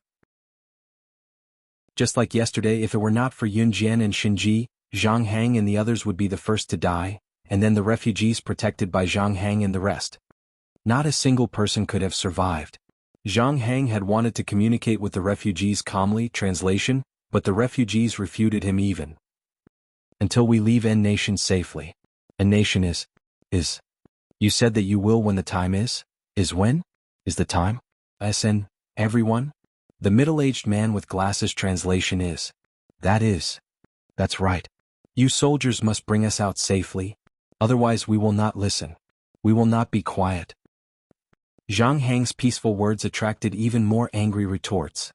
Just as the situation spiraled out of control, Yun Jian, who was already standing at the highest point in everyone's sight, spoke with a chilling voice. You're the one who's going to be killed. I still have 10 explosives. If you don't control your annoying mouths in 3 seconds, I will blow them up for you. Translator, Atlas Studios Editor, Atlas Studios. Chapter 2534. Translator, Endless Fantasy Translation Editor. Endless Fantasy Translation, page 1/1. Translator, Endless Fantasy Translation Editor. Endless Fantasy Translation. This cold and emotionless voice resounded through the crowd. As soon as the voice rang out, everyone's gaze shifted from Zhang Hang to the pile of junk that was 5 to 6 meters high. At some point in time, Yun Jian was already standing on the pile of junk that was 5 to 6 meters high with ease with her back to the group. This pile of junk was 5 to 6 meters high. Just looking at it gave people a feeling that it was on the verge of collapsing. If a person were to stand on top of it, there was even a possibility of falling off the tall and unstable pile of junk at any time. However, Yun Jian, who was the center of attention, stood on top of the pile of junk like a feather. She was so steady that no one could find any flaws. As soon as these frightening words left her mouth, everyone saw that she was playing with a few explosives in her hands. She was toying with the explosives fearlessly, as if she could ignite them at any moment. Everyone was so scared that they trembled violently. In less than 3 seconds, the discontented refugees all shut their mouths. Zhang Hang, Dan Zhengyu, Lu Qing, the female military doctors, Wang Shuefei, Zhang Meili, and the others were all stunned by Yun Jian's intimidating aura. Just now, Zhang Hang had tried to persuade him with kind words, but it was useless. She was just a teenage girl, but she had single-handedly forced all the refugees to shut their mouths. Captain, this little girl is really a talent. If we have the chance to return to our country, we must report this to our superiors. A Special Forces soldier standing next to Zhang Hang saw this and whispered in Zhang Hang's ear. Zhang Hang didn't reply, but he knew what was going on. This group of refugees finally quieted down completely. At this moment, Yun Jian suddenly threw the explosives in her hands onto the second floor. From the first floor, a hand suddenly reached out from the empty darkness next to the railing on the second floor. Shenji, who didn't live with the crowd, was already standing on the second floor. She caught the explosives that Yun Jian threw over. Seeing this, the group of refugees who had been unconvinced shut their mouths. Not a single person dared to utter a single word under such circumstances. I'll say it right here. Whether you live or die, it has nothing to do with us. It's our responsibility to save you.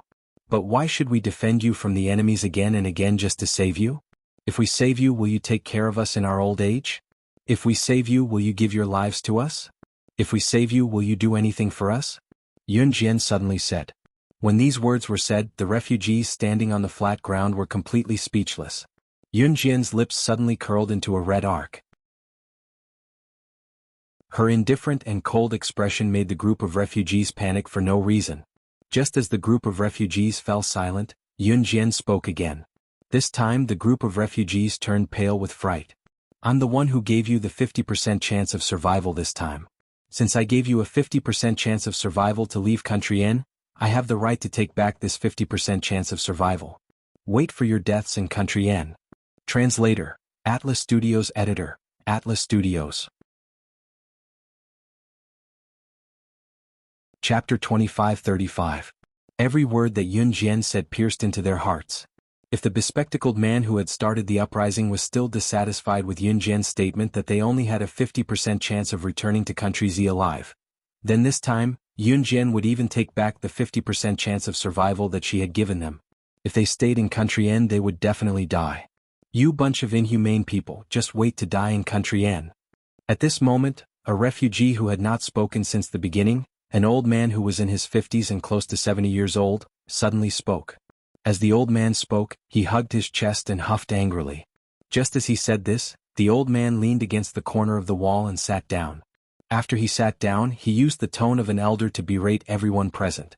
Captain Zhang can bring people to Country N to save us. Don't tell me his own situation isn't dangerous now? Don't tell me his soldiers aren't in danger now? Why did they take such a risk to come to Country N to save us? They could have just stayed in their own countries and not gotten involved in any danger. Are you their relatives or friends? Let me ask you, bunch of crazy people, has your conscience been eaten by dogs? Go to hell. Now, even your last chance has been ruined by yourselves. Anyway, this old man already has one foot in the coffin. Just wait for your deaths. Although this old man was old, every word he said was the truth. After he finished speaking, the group of refugees in the downtown area all shut their mouths. Most of the refugees, including the bespectacled middle-aged man, lowered their heads. Not long after, someone said to Yun Jian, Zhang Hang and the others, "Sorry, we were wrong. We shouldn't have done this." With one person taking the lead, everyone followed suit and apologized. However, Yun Jian did not have any reaction. She jumped down from the 5-meter-tall pile of debris and walked to the side. "Everyone listen to me. We have been hiding in Country N, and there are already Country N's troops targeting us. It's impossible for us to hide every time, and it's also impossible for us to win against Country N's troops every time.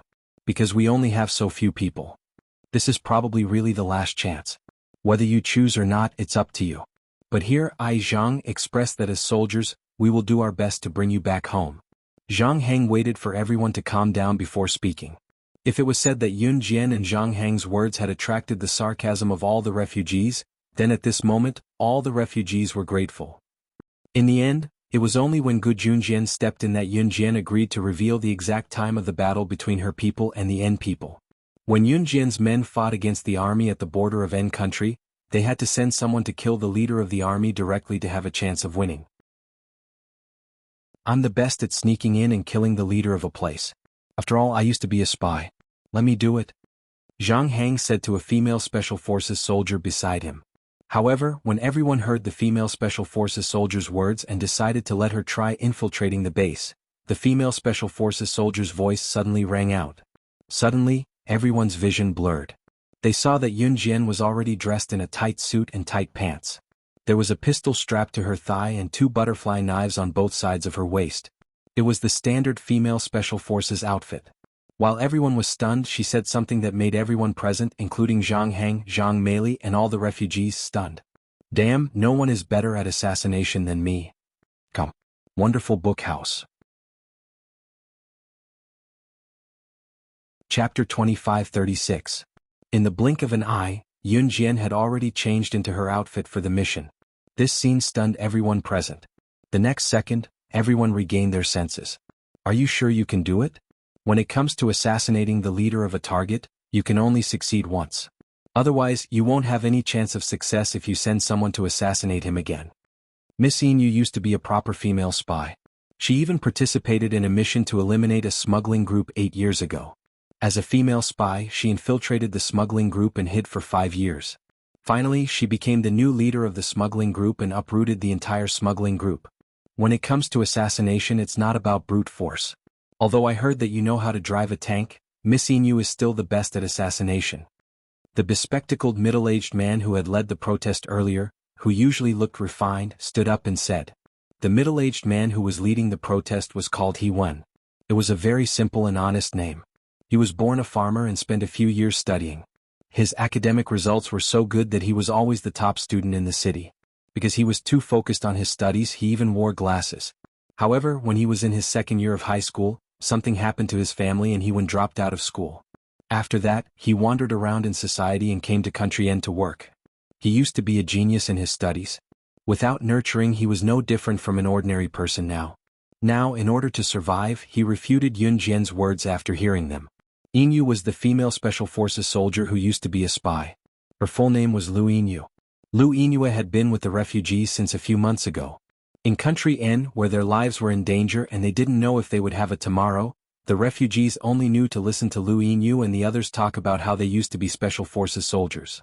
Everyone took turns telling stories to pass the time. He Wen had heard about Lu Inu's past as a female spy from a group of Special Forces soldiers, so he quickly spoke up. Actually, most of the refugees present apologized after hearing the old man's words because they were afraid that Yun Jian wouldn't even give them the last chance to return to their country because of this. The assassination of the leader of the army guarding the border of Country N was to allow Yun Jian's men to easily subdue the army. To put it bluntly, it was to create more chances for them to escape. Thus, He Wen, as well as all the refugees present, naturally hoped that the strongest among them would assassinate the other party's leader. That's right, let Miss Inu go. Miss Inu's strength is obvious to all. After He Wen finished speaking, someone immediately spoke up. I support Miss Inu. I support Miss Inu. The crowd became rowdy again. Yun Jian ignored him this time. She bent down and picked out a dagger from the pile of weapons at the side. With the blade facing down, she held the hilt and walked out. She didn't explain, but she didn't follow the group's instructions either. Why don't we go together? Lu Yinue was a very reasonable person. Seeing that the people around her refused to stop talking, she readied her weapon and jogged after Yun Jian after saying what she had to say. Currently in country Zhejiang province, Longmen City. Qin Yiru was arranging her photo album. There was a pile of photo albums on the floor. Ding dong, the doorbell rang then. Qin Yiru glanced at the two fellows and her son. Seeing that they were having fun on the sponge cushion, she went to open the door. It was her next-door neighbor. After chatting for a while, Qin Yiru came back. She happened to see the little girl babbling, "Mama, Papa." The little girl was holding a family photo in her hand. The girl suddenly folded the photo and giggled. Si Yi's thin lips in the photo and Yun Jian's pink lips in the photo were stuck together because of the folding. "Mama, Mama, Mama. Papa, Papa. Hee kiss, kiss, kiss."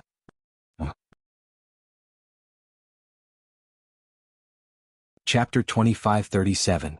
Page 1/1. Even though it was just one photo, it was enough for Qin Yiru's imagination to roam. Even Qin Yiru's face flushed at the sight of it, despite her shrewd countenance. Yuan, you can't fold photos randomly. The little girl frowned as she looked at the family photo. Because the little girl folded the photo, Ce and Yun Jian's lips kissed. She seemed to understand what this meant. Qin Yiru was afraid that these children would mature early, so she quickly walked over and tried to snatch the photo from the little girl's hands. "Papa, Mama, Papa. Mama, Papa. Oh, yeah." The little girl frowned. Her two small hands, which were as small as a mature adult's finger, grabbed the photo tightly and refused to let go. Papa was the word for mother-in-law, which was not pronounced properly. She was calling Qin Yiru. The little girl seemed to want to express something. Since the little girl's hands were small and tender, Qin Yiru did not dare to use too much force. Hence, she was unable to pull the photo out of the little girl's hands. She gave up helplessly. Fortunately, there were no sensible children or adults around. Otherwise, she would have been embarrassed to death. Kiss, kiss, kiss, kiss. The little girl was having a lot of fun folding the photo. In the end, sleepiness overwhelmed her. When the little girl fell asleep, she hugged the photo that was folded to show Si Yi's thin lips kissing Yun Jian's red lips and fell asleep. Qin Yiru took this opportunity to gently take the photo out of the little girl's hands. Then she put it together with the stack of photos on the ground and hid it. When the little boy saw Qin Yiru leave, he looked left and right. Suddenly, he crawled in front of the little girl and lowered his head. He imitated the way Si Yi usually kissed Yun Jian. He kissed the little girl's forehead and giggled again. Back at the scene in N country, the group planned to break through the N country's border troops. "Yun Jian, wait for me. Let's plan how to sneak in and assassinate him." Lu Yinue caught up with Yun Jian and asked. When Lu Yinue said this, her voice was extremely soft. The people in the vicinity were all from N Nation. During the riot, the N Nation's treatment of the Z Nation's people could not be described with the word reckless. If the two of them were discovered, they could even predict what would happen to them. She would become the plaything of tens of thousands of men. Her body and mind would be destroyed and she would die. "The army's camp is just ahead. Wait for me outside and don't come in." Yun Jian only left Lu Yinue with this sentence and walked forward. "Hey you." Hearing this, Lu Yinue walked over and grabbed Yun Jian's arm. "It's too dangerous for you to go alone. Let's go together." Yun Jian blinked. She wanted to refuse, but after thinking about it, she said, "The military camp stationed here is very large. It can be divided into the East and West military camps. The head of the military camp is in the East military camp. If you want to think of a way to attract most of the people from the East and West military camps to the West military camp. 10 minutes will do." After saying this, Yun Jian did not wait for Lu Yinue's reply and left in a flash. The technology in N country was not advanced, and there were no cameras in the military camp. It was already very impressive to have a camera here.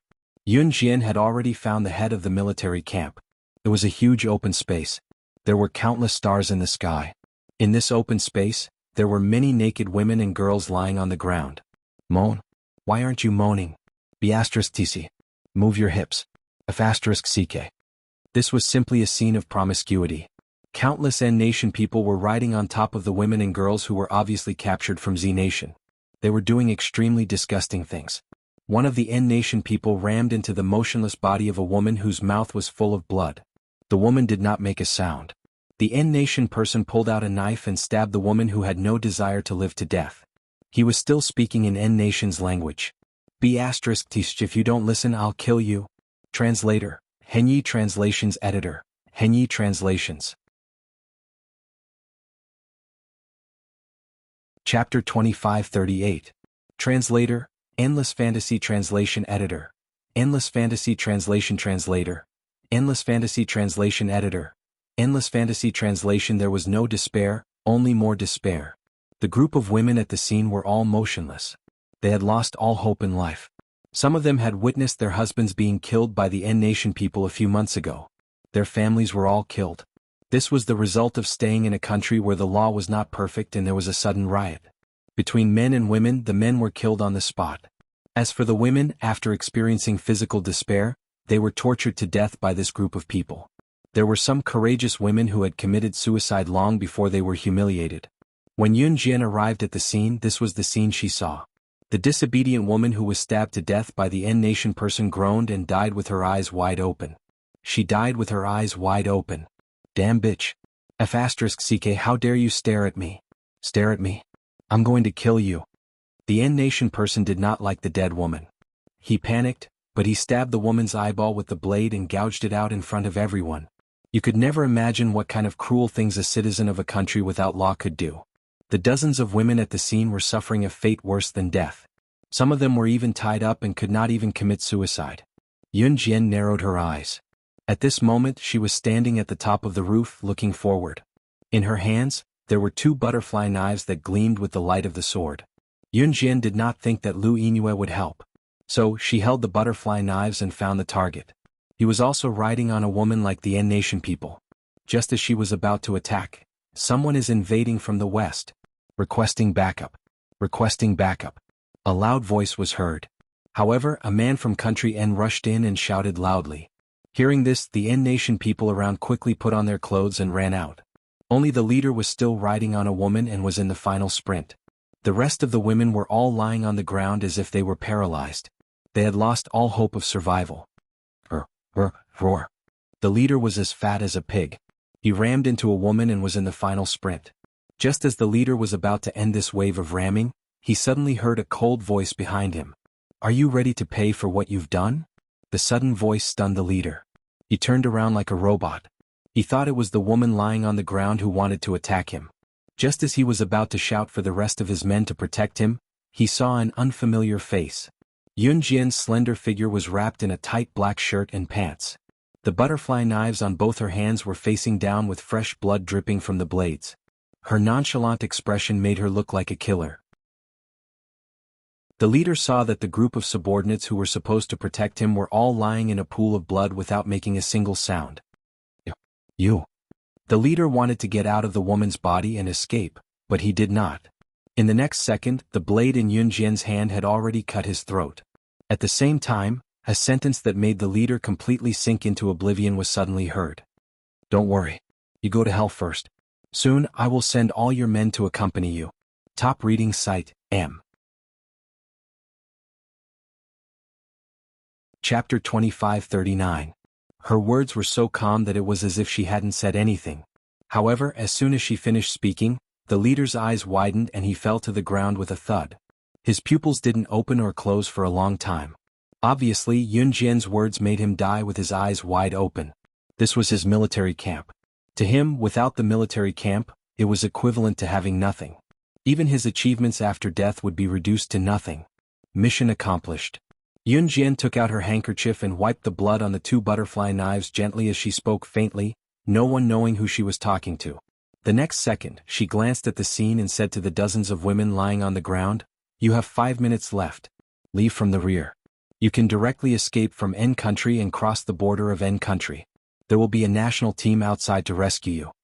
Yun Jian's words made the dozens of women lying on the ground all turn to look at her. Yun Jian's eyes were glued to her 2 butterfly knives as she added with a curl of her red lips, That's right, I'm not sure. I've already killed everyone here. Don't worry, you won't meet any N country people when you escape. As soon as she finished speaking, the group of women lying on the ground all got up from the ground and swarmed in the direction Yun Jian pointed. Yun Jian suddenly smiled. The next second, she took out the dagger that she picked up from the hiding place not long ago.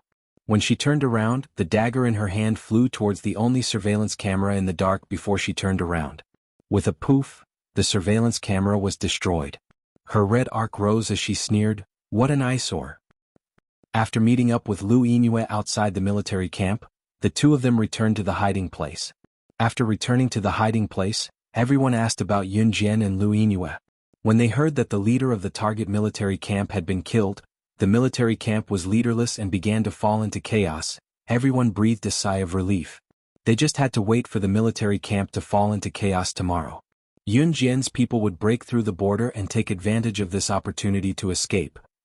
After falling asleep in the early morning, Yun Jian opened her eyes a few hours later. It was dawn. Big news, big news. I snuck out just now and heard about something big on the streets of N country. At this moment, a special forces soldier ran back with a black and white newspaper in his hand. This is the newspaper I got from another country. It says that a woman suspected to be the #1 secret agent in China, slaying God, appeared at the military camp where Lu Yingyue and Yun Jian sneaked in yesterday. This is the woman's back view recorded by the surveillance camera. After this back view was leaked, I heard that it's exactly the same as slaying God's back view in the hands of a world-renowned photographer from a Western country who loves photography and is the only one confirmed to be the #1 on the international secret agent chart. So, we can further speculate that the woman who appeared in the military camp yesterday might be slaying God, the #1 secret agent on the international secret agent ranking. The special forces soldier held the newspaper in his hand and shouted in panic. As he spoke, he even showed the ambiguous photo printed on the newspaper to everyone. It was so ambiguous that no one could tell whether the person was a man or a woman.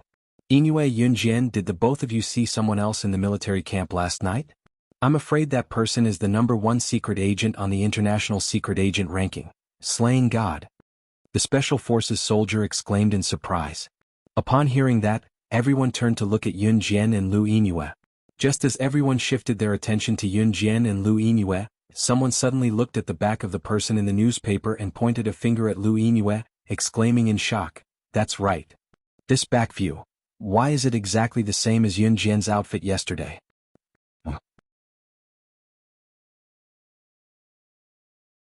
Chapter 2540. Translator, Endless Fantasy Translation Editor. Endless Fantasy Translation, page 1/1. As soon as the person spoke, everyone shifted their attention to Yun Jian. Not far away, Yun Jian was only wearing a casual outfit. The outfit was neither baggy nor tight, it was just the right size. Yun Jian hummed softly in response when she saw that everyone's attention was on her. She did not panic like the others had imagined, nor did she refute in haste like they had imagined her to do after hearing the question. Instead, she wiped the 2 butterfly knives in her hands gently, tossed them aside and put them back at her waist. "Yun Jian, which outfit were you wearing yesterday?" Someone asked Yun Jian with a slightly agitated tone as if he had just discovered a secret. If Yun Jian was really slaying God, the #1 secret agent on the international secret agent leaderboard, she should have some reaction after being questioned, right? However, everyone saw that Yun Jian was the first to walk out of the hideout after putting the 2 butterfly knives back at her waist.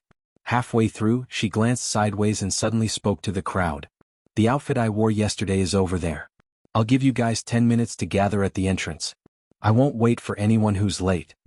As soon as she finished speaking, Yun Jian walked out of the hideout.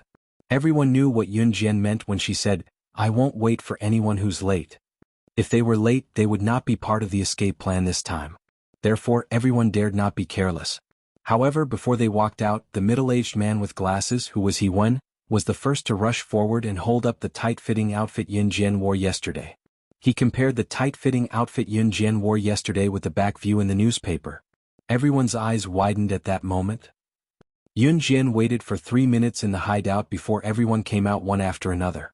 "Looks like we've misunderstood.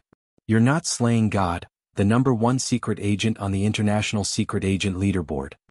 A middle-aged man who walked out first smiled at Yun Jian awkwardly. "You almost scared me, but the style of the outfit is completely different. Also, I remember that Yun Jian wore an outfit without any accessories at the back." Zhang Meili walked over and said, "This farce would end here." At that moment, Yun Jian stood in front of everyone with her red lips pursed.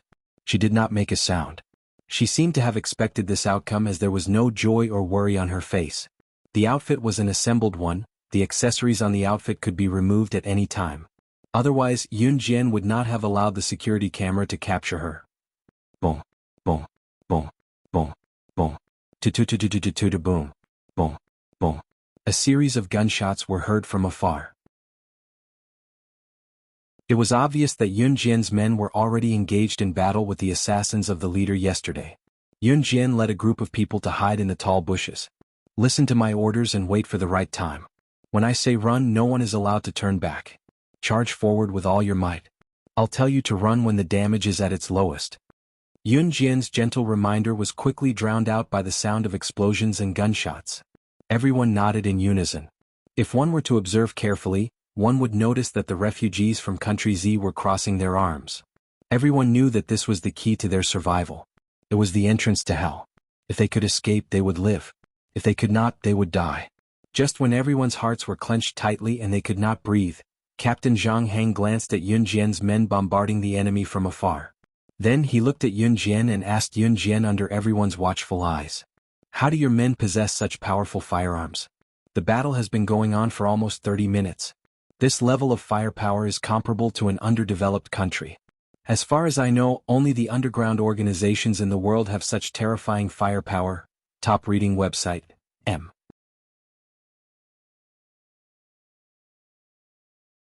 Chapter 2541. There was nothing wrong with Zhang Heng's words. Some small countries that were not developed or even dependent on other countries could not even produce such firearms. Talents were also needed for the production of firearms. Some countries did not even have such talents. They could not produce all kinds of firearms and ammunition in their own country, so they had to buy them from other countries. How could such a country be powerful? On the other hand, Yun Jian's people had so many firearms. This was not something an ordinary person could have. Have you heard of a saying? Yun Jian did not answer Zhang Heng directly. She said, "What saying?"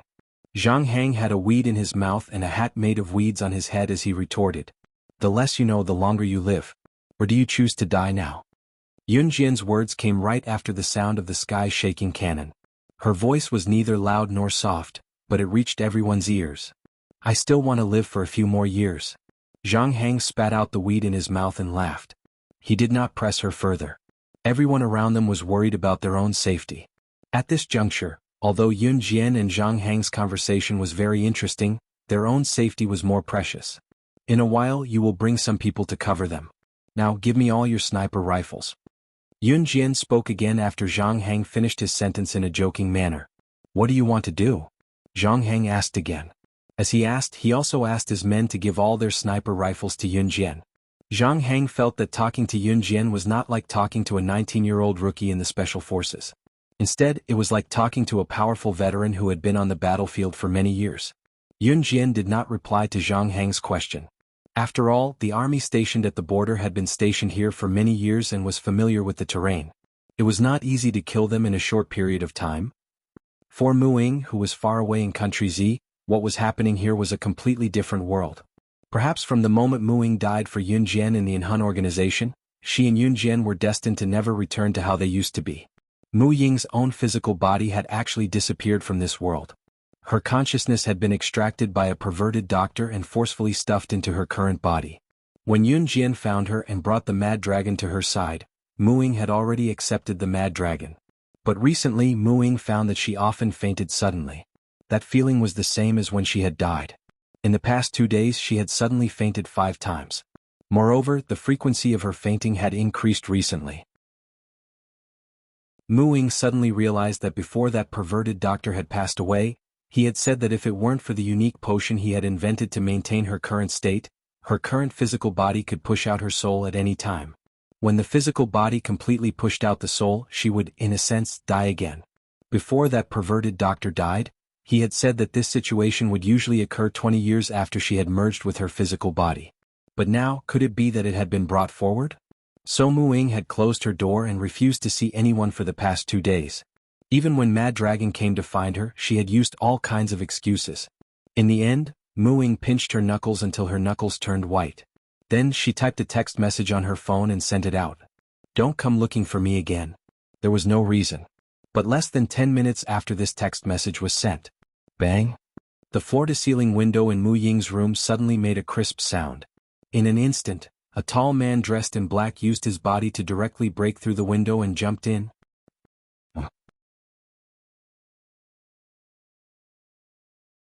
Chapter 2542. Translator, Endless Fantasy Translation Editor, Endless Fantasy Translation, page 1/1, she had no choice but to send that message to Mad Dragon. But Mu Ying didn't expect Mad Dragon to be loitering around her house. She also didn't expect that he wouldn't reply to her message. Instead, he would break through the floor-to-ceiling window and barge in. Mu Ying had no doubts about Mad Dragon's strength. But she didn't want to see him anymore. Why did he come looking for her? Mu Ying was originally sitting on her bed. When she saw Kuang Long walking towards her with a face full of hostility, she almost instinctively got up from the bed and ran towards the door. She tried to break through the door. She couldn't let Mad Dragon know that she didn't have long to live. She also couldn't drag him down. But just as Mu Ying's hand reached out to open the door to her room, her hand was tightly grasped by a large hand. Mad Dragon, like Yun Jian and Shinji, was always at the top of the world. His whole body emitted a ruthless aura of blood. It felt like he could kill someone at any time.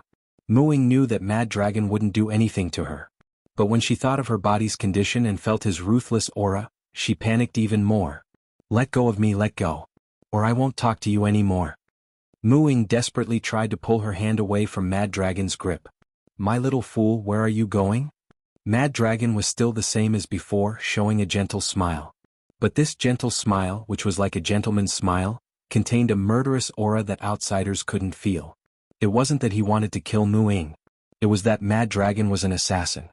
His words and actions couldn't be separated from the murderous aura of an assassin. This uncontrollable ruthless aura made Mu Ying panic even more. "Darling, you came looking for me? I've missed you for a long time." Mu Ying knew that Mad Dragon would not give up.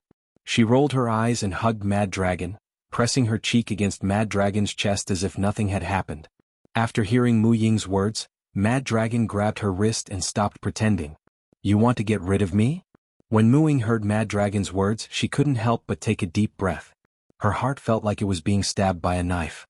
She swallowed hard, trying to hold back the tears in her eyes. Then Mu Ying Gao raised her head and cast a sidelong glance at Mad Dragon with disdain. "Yes, my parents have already arranged a blind date for me. Don't come looking for me in the future. You are an assassin. Although you are powerful, an assassin like you can face death at any time. If you die, won't I become a widow? So I thought about it and decided that you shouldn't come looking for me in the future." As she spoke, Mu Ying glanced to the side. After she finished speaking, she added, "I was just playing with you before. Moreover, I needed someone to protect me. Did you really take it seriously?" After saying this, Mu Ying caught a glimpse of anger in Mad Dragon's eyes. And ruthlessness. Mu Ying wasn't the first to see Mad Dragon's expression, but when she saw Mad Dragon's expression, she still took a deep breath. Just as Mu Ying's eyes were rolling back and forth, Mad Dragon suddenly stared at her. The next second, his hand suddenly grabbed Mu Ying's neck and lifted Mu Ying off the ground. Then, with a bloodthirsty look, he said, "I won't allow betrayal. You are my woman and you want to betray my feelings. Then I'll have to kill you and go to hell with you. Even if I die, I want to be with you. You can only have me in your life." Translator, Henyi Translations Editor, Henyi Translations. Chapter 2543. Mad Dragon's words reeked of blood, and every time he opened his mouth, it was death. Mad Dragon was different from Snow Eagle, Adam, Mo Sen, and Lin Wei. He was like Yun Jian and Shinji, someone who had been caught and sent to the Organization for Life and Death training. Later on, when he became an assassin, he was instilled with the same philosophy. If you can't have it, then destroy it. Even if you destroy what's yours, you can't let anyone take it away. As for Mu Ying, Mad Dragon knew that she was very special. She was so special that he wanted to keep her in his arms and not let her leave his side. When they were dating, Mad Dragon would sneak to Mu Ying's balcony at night to watch her when it was quiet. If it wasn't for the fact that he didn't want to scare Mu Ying, Mad Dragon would have kept Mu Ying within his reach and not let anyone touch her. Today, Mad Dragon didn't go on an assassination mission. When he asked to see Mu Ying, he was rejected by Mu Ying several times, so he lingered around Mu Ying's house. When he saw the text message Mu Ying sent him, Mad Dragon was on the verge of breaking down. Therefore, he didn't even think about it. He didn't even have the patience to open the floor-to-ceiling window. He used his brute body to directly rush in from the outside. After hearing Mu Ying's words, Mad Dragon couldn't accept it. He couldn't accept that the woman he loved was with another man. If there was such a day, he would definitely kill her before it happened, and he would follow her to the afterlife. Cough, cough, cough, cough. Mu Ying's neck was choked by Mad Dragon. She coughed violently, her cheeks red. This scene reminded Mad Dragon of the ignorant little girl he had met in the Inhun organization. Mu Ying was completely different from when she was in Inhun, because Mu Ying's body was already dead. But to Mad Dragon, no matter what Mu Ying had become, he would still love her from the bottom of his heart. He still remembered that when he first joined Inhun, he was bullied by a group of boys who were considered strong among the children. At that time, Mad Dragon was covered in wounds, but he didn't utter a single word of pain. He had already given up on survival. It was a rainy day. In the cement field, he was beaten until his whole body was covered in wounds. He fell into the cement ditch and had already given up on living. "Why are you lying here? You'll catch a cold. Get up." At that time, Mu Ying was still young, but she was very sensible and obedient. When she saw Mad Dragon lying in the cement ditch, she rushed out to help Mad Dragon up. At that time, Mad Dragon was beaten up because the group of children wanted to steal his food and he refused. When Mu Ying heard that he hadn't eaten for 3 days, she ran back to give him her dinner, a little bit of millet porridge. That was the first time Mad Dragon felt the warmth of another person. From then on, Mad Dragon swore that he would grow up and become strong enough to protect her. But Mu Ying still died. From then on, Mad Dragon was completely useless and became a killing machine. He began to kill endlessly. Until he met Mu Ying again. It could be said that to Mad Dragon, Mu Ying was his spiritual support. Without her, his existence had no meaning. So when he heard that Mu Ying was going to leave him, Mad Dragon completely lost control. Mad Dragon only let go of Mu Ying when she was about to pass out. He blinked his sharp eyes fiercely. In the next second, he threw Mu Ying onto the bed and pressed himself on top of her. "Since you've chosen to die, I'll let you experience what it's like to be a woman before you die. Come." Wonderful Book House. Chapter 2544. Translator, Endless Fantasy Translation Editor, Endless Fantasy Translation Translator, Endless Fantasy Translation Editor, Endless Fantasy Translation Translator, Endless Fantasy Translation Editor, Endless Fantasy Translation. Mad Dragon's bloodthirsty and sinister voice sounded as if he would turn into a vampire and bite off her neck if the person under him showed any signs of resistance. Mu Ying was thrown onto the bed by Mad Dragon. Her hands, which were struggling slightly, stopped struggling after hearing Mad Dragon's words. She was about to die anyway. If he could get some peace of mind by taking her body, she would give it to him. At the border of N country, near the battlefield, Yun Jian and a group of people were still hiding there. At this moment, everyone was focused on the battlefield in front of them. Everyone knew that this time, it would be the key that would determine their life and death. Once Yun Jian gave the order, they would run away without looking back. At this moment, they were waiting for the right opportunity. "Captain Zhang, are you ready?" Yun Jian squatted in the grass and glanced at Zhang Hang from the corner of her eye as she asked softly. "My men and I are always ready. After I send them safely away from the border, I will rush back with my men." "Yun Jian, sorry for the trouble." Zhang Hang replied to Yun Jian. Yun Jian smiled when she heard this. When the people around them heard the conversation between Yun Jian and Zhang Hang, they already had a hunch that Yun Jian was about to give the order to run. Sure enough, in less than 3 minutes, a melodious female voice suddenly rang out, "Run!" Everyone ran in the direction they had agreed on earlier, afraid that they would lose their lives if they were too slow. The army of N country stationed at the border was almost wiped out by Yun Jian's men. But even so, there were still about 100 people. Seeing a group of refugees from Z country trying to escape, the group of N country people carried their guns and tried to stop them. Everything went according to Yun Jian's plan. When the number of N country people stationed here was the lowest, the refugees ran towards the border. In less than 3 minutes, N country's reinforcements arrived at the scene. At this time, the refugees were still not completely out of danger. Use the cannons. Blast them to death. None of the Z citizens are allowed to escape from country N. Blast them to death. Seeing that most of the N nation troops stationed here had been wiped out, the leader of the reinforcements who had rushed over roared furiously. Following that, more than 10 cannons were deployed in a formation. There was only 1 minute left. In just 1 minute, the refugees from Z country who had escaped from the danger zone would be free. The reinforcements from country N who had rushed over were unable to catch up with the hundreds of refugees who were about to escape from country N. However, if more than 10 cannons were to bombard them simultaneously, the refugees would still die. "Oh no! Everyone run! Run! Don't look back!" Zhang Hang had already realized that something was wrong. With more than a dozen cannons firing at the same time, Even if Yun Jian was there, she wouldn't be able to buy them the last minute to escape. Because Yun Jian was all alone. No matter how fast one could use a sniper rifle and aim accurately, the sniper rifle still needed to be reloaded. After sniping the more than 10 N-Nation people who were operating the cannons, there would still be more people to fill in. Unless Yun Jian had 3 heads and 6 arms, or a machine gun that could fire hundreds of bullets in succession, the refugees would all die on the spot. Was over. Other than the refugees, the special forces who were covering the rear all realized that this was a hopeless situation. However, they still followed the plan that they had previously agreed on. Not a single one of them fled at the last minute for their own sake. It was a pity that they didn't have the time to return to the embrace of their motherland and say goodbye to their family and friends.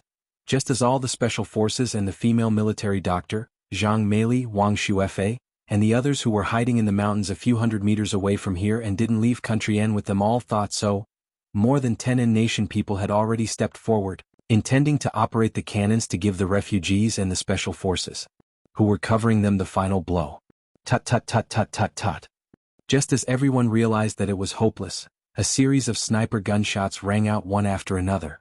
The moment the gunshots rang out, the N-Nation people who were about to step forward to open fire were killed one after another. Everyone suddenly widened their eyes in horror. One had to know that Yun Jian was only holding a sniper rifle. A sniper rifle could only shoot in bursts and couldn't fire bullets in succession. However, the bullets fired from the sniper rifle were like a machine gun's continuous firing. Just as everyone turned their heads to look in surprise as they ran, they saw Yun Jian in the distance holding more than 10 sniper rifles that she had taken from Zhang Hang. She didn't even focus on the sniper spot. She carried both sniper rifles with both hands and killed the N-Nation people who were about to step forward to open fire with one shot. Every lift and shot was accurate. After firing a few rounds of the sniper rifle, she picked up the other one. Her movements were so fast that there were no flaws. She used the sniper rifle's bursts to unleash the continuous firing of a machine gun. Who else in this world could do that? She was probably the best person in the world to use a gun. Top reading website, M.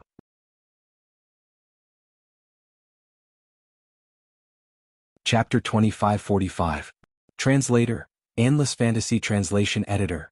Endless Fantasy Translation, page 1/1. Run. Run. You'll be safe once you're out of Country N. You can go home. Go back to your country. Run. Zhang Hang turned his head as he ran. His face was filled with joy when he saw this scene. In order to encourage the refugees to retreat as quickly as possible, he shouted in the smoke-filled battlefield. His voice was so loud that it almost broke his throat. However, Zhang Hang's face was filled with joy. They had safely sent the refugees out of Country N's borders. These hundreds of refugees could finally go home. Walk another 100 meters and someone will come to your aid. The people of Country N aren't stupid enough to chase us out of their own borders. Goodbye. After Zhang Hang said this to the refugees, he raised the rifle in his hand and turned to the Special Forces soldiers standing beside him. Brothers, it's time to charge over with me. He told Zhang Hang and the others that the refugees were the most worried. The refugees didn't have the ability to protect themselves. This was equivalent to giving Zhang Hang and the others someone to worry about. Now, there was no one behind them that they needed to protect. This meant that they could go all out. They would let the people of Country N witness the strength of the Special Forces of Country Z. Charge. Charge, let's fight it out with those bastards of Country N. Wang Xuefei, Zhang Meili, and the other female military doctors weren't arranged to return to their country. They were currently on a mountain and observing the scene. They had taken in Yun Jian's awe-inspiring performance just now. Other than being shocked, Wang Xuefei, Zhang Xueli, and the rest of the girls were also astounded. Yun Jian was actually so adept at using a sniper rifle like a machine gun. She even saved the refugees, Zhang Hang, and the others all by herself. After they recovered from their shock, Zhang Hang and the other Special Forces soldiers had already rushed back. The reinforcements from Country N were greatly weakened and gave up the chase. After Zhang Hang met up with Zhang Meili, Wang Xuefei, and the others, Yun Jian easily carried over a dozen sniper rifles that she had borrowed from Zhang Hang. Your guns. Yun Jian threw a dozen sniper rifles on the ground and said indifferently. At this time, Zhang Meili couldn't help but ask Yun Jian, Yun Jian, didn't you say that there's a 50% chance of survival if we escape with them? This time neither our men nor their men were sacrificed. Could it be that your previous estimate was? The survival rate is too high. They don't have any awareness of danger, so maybe they don't even have a 50% chance of survival. Yun Jian only raised her red arc and said. With that, she turned around and glanced at Zhang Hang and the others. Thank you for your guns. The quality of the guns still needs to be improved, but they're still suitable for use. If it was a normal person, after borrowing Zhang Hang's things and returning them with a word of thanks, they would definitely be grateful. But who would have thought that Yun Jian would say that the quality of Zhang Hang's guns could be improved after thanking them? What a strange and mysterious girl. Zhang Hang shook his head and was slightly stunned. Then he remembered that Yun Jian's men hadn't entered Country N yet. Yun Jian, where are your men? Why haven't I seen them enter Country N? Zhang Hang asked hurriedly. They've already gone to the final battlefield. Yun Jian stopped in her tracks and said indifferently. After sending off this batch of refugees, there was still the last batch of refugees. The habitat of that batch of refugees was the place where Yu Xiaoluo had lost his life. That was where the real Country N troops were heavily guarding. After breaking through them and rescuing the last batch of refugees from Country Z who were still alive, this mission would be considered complete. But at the same time, breaking through there was more than 20 times more difficult than sending off this batch of refugees today. Just as Yun Jian finished speaking, Zhang Hang, Dan Jianghu, Wang Shuefei, Zhang Meili and the others were stunned. They saw Yun Jian put on a pair of gloves that she had taken out from somewhere and turned around. Under her bangs, her slightly raised eyes were as sharp as a blade. Her lips curled up, and in front of everyone, she said something that made everyone's hearts tremble. Get ready to go to the final battlefield with me. No mission that I've set out has ever been completed in more than 5 days. This time is no exception. Translator, Atlas Studios Editor, Atlas Studios. Chapter 2546. Translator, Endless Fantasy Translation Editor. Endless Fantasy Translation. A total of 109 people, page 1/1. This sentence was arrogant. Any mission. Sometimes, a mission could be an espionage mission. For example, Yun Jian and her team had disguised themselves as ordinary people to infiltrate the target's side as spies. Usually spies would need a few years of incubation. They would also need to gain the target's trust. When the target let down their guard and treated them as someone they could trust, they would seize the opportunity to get hold of the target's weakness and wipe them out completely. Assassination was not the only type of mission in this world. For some missions, success or failure could be seen in a few days. But for some missions like AIDS, there was an incubation period. It would take years or even decades to complete a mission. Be it a few days, a few years, or even decades, it was considered normal to complete a mission, but Yun Jian had never taken more than 5 days to complete it. Zhang Hang, Dan Jianghu, Zhang Meili, Wang Shuefei, and the others were dumbfounded when they heard her. By the time they recovered from their shock, Yun Jian was already far away. What are you waiting for? It was only when they heard Yun Jian's voice that they snapped back to reality and ran after her. Aha, what AF * King comfortable sleep. 006, where did you run off to? I couldn't find you anywhere. Shinji yawned loudly and told Yun Jian when he saw Yun Jian returning with Zhang Hang and the others. Gu Junjian did not participate in the cover earlier as he was called by Yun Jian to investigate the location of the final battlefield. Gu Junjian had returned as well.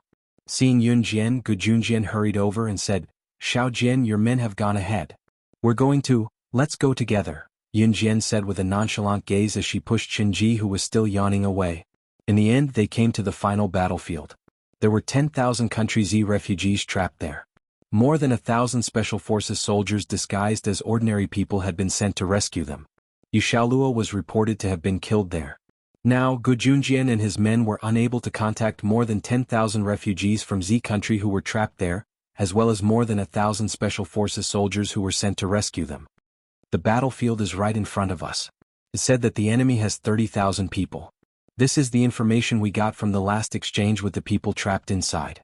Take a look. Zhang Hang took out a draft map and handed it to Yun Jian and the others. Zhang Hang and his men didn't know how many people Yun Jian had, nor did they know how good their weapons were. There were only a few dozen of them here. It was definitely unrealistic for them to rescue more than 10,000 people and fight against more than 30,000 people from N country. Now it was time to see how many people Yun Jian had. The sketch that Zhang Hang gave him depicted the current situation with simple gestures. To put it simply, the refugees and the Special Forces were trapped in several rows of empty buildings. On the outside, they were surrounded by Country N's 30,000 troops. Fortunately, the 30,000 people from N country were ordinary people and not soldiers. Most of the weapons in their hands were iron rods, wooden sticks, and occasionally firearms. However, they were definitely not as good as the Special Forces soldiers who had undergone formal training. Therefore, the 30,000 people from N country had surrounded the 10,000 refugees from Z country and more than 1,000 Special Forces soldiers in a large circle. Yun Jian, how many people do you have? Zhang Heng asked an important question at this time. From the scene of the battle at the border just now, Yun Jian should have at least 10,000 people. Otherwise, she definitely wouldn't have such a powerful ability. Although he didn't know how Yun Jian summoned these people, now was not the time to think about it. However, just as Zhang Heng asked this question and everyone thought that Yun Jian would count her people by the tens of thousands, she said something in front of everyone that made everyone speechless. No more, no less, a total of 109 people. Translator, Atlas Studios Editor, Atlas Studios.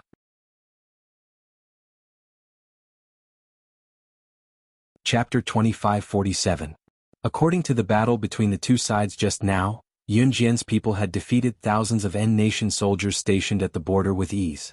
She should have had tens of thousands of people to do it. But what did they hear? Really? 109 people?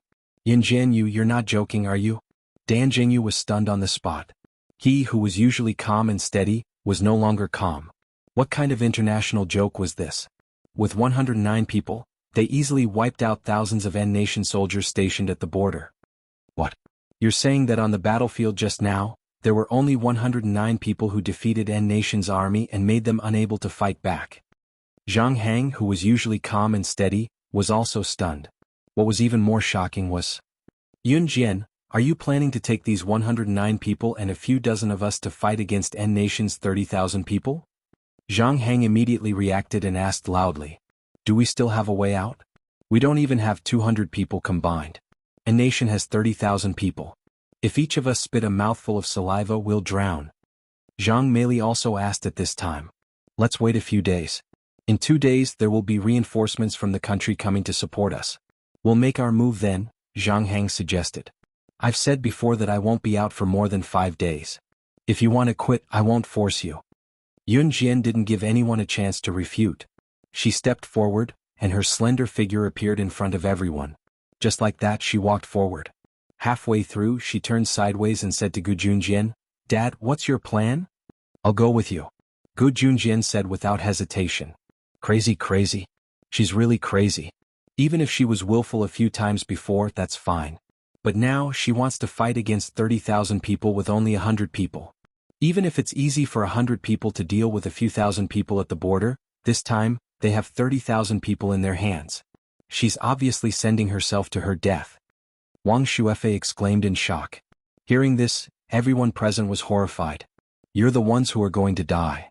Shenji couldn't help but retort when she heard Wang Xuefei's words.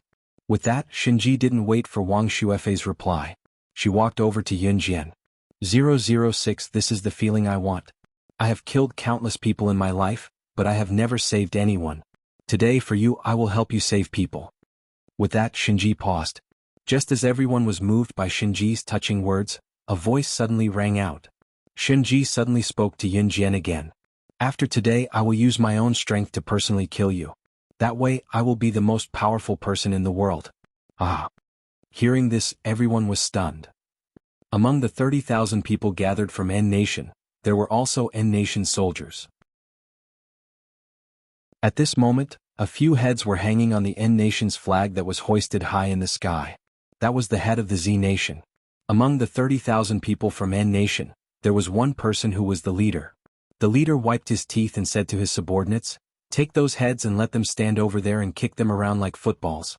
I want to see if those Special Forces soldiers still won't come out after being humiliated like this. At this moment, with a bang sound, a string of bullets suddenly flew by and directly pierced the head of the leader. Headshot. Come. Wonderful book house.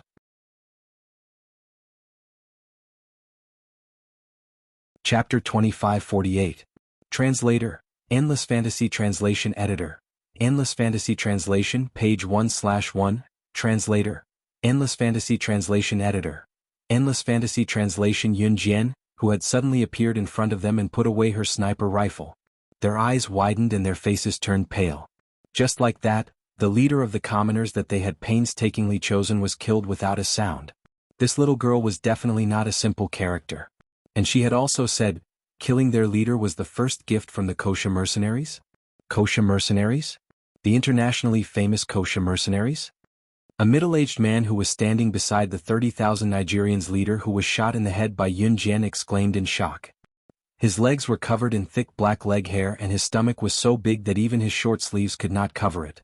This middle-aged man with thick black leg hair was the subordinate of the leader who had been killed by Yun Jian. His name was Kalimantan. Kalimantan had followed the leader who had been killed by Yun Jian and bullied the Z people. He had organized the N people to gang rape women and humiliate the Z people. But in fact, Kalimantan had always wanted the position of the leader who had been killed by Yun Jian. At best, Kalimantan was only a staff officer under the leader. But now that the leader was dead, Kalimantan was grateful to Yun Jian. Of course, this gratitude only included not killing her. Little girl, have you heard of this saying? In times of war, who cares if you are a member of the Kosha mercenaries? But since you have delivered yourself to us today, don't blame us for being rude. If you know what's good for you, you'd better come down yourself. We promise to torture you gently. As long as you serve us well, I promise you will not die, otherwise. Who cares if you are a member of the Kosha mercenaries? We can't even protect ourselves now, who are you trying to scare?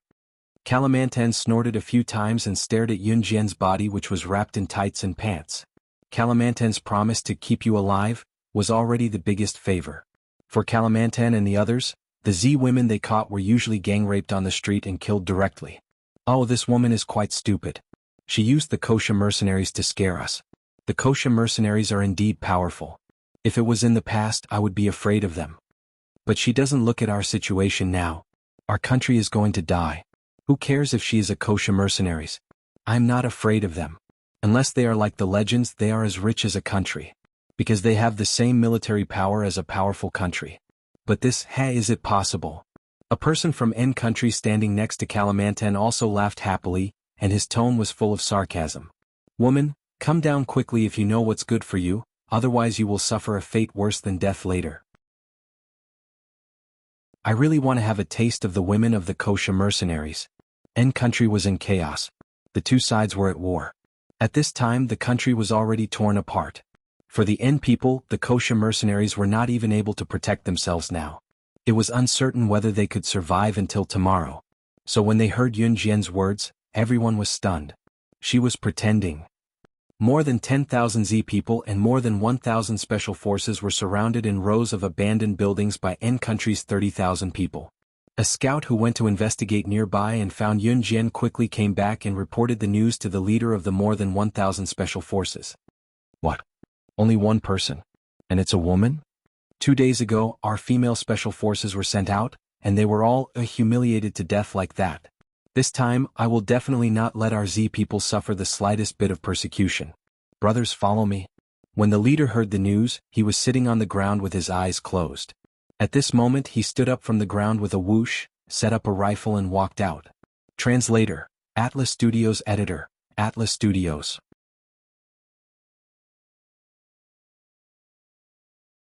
Chapter 2549.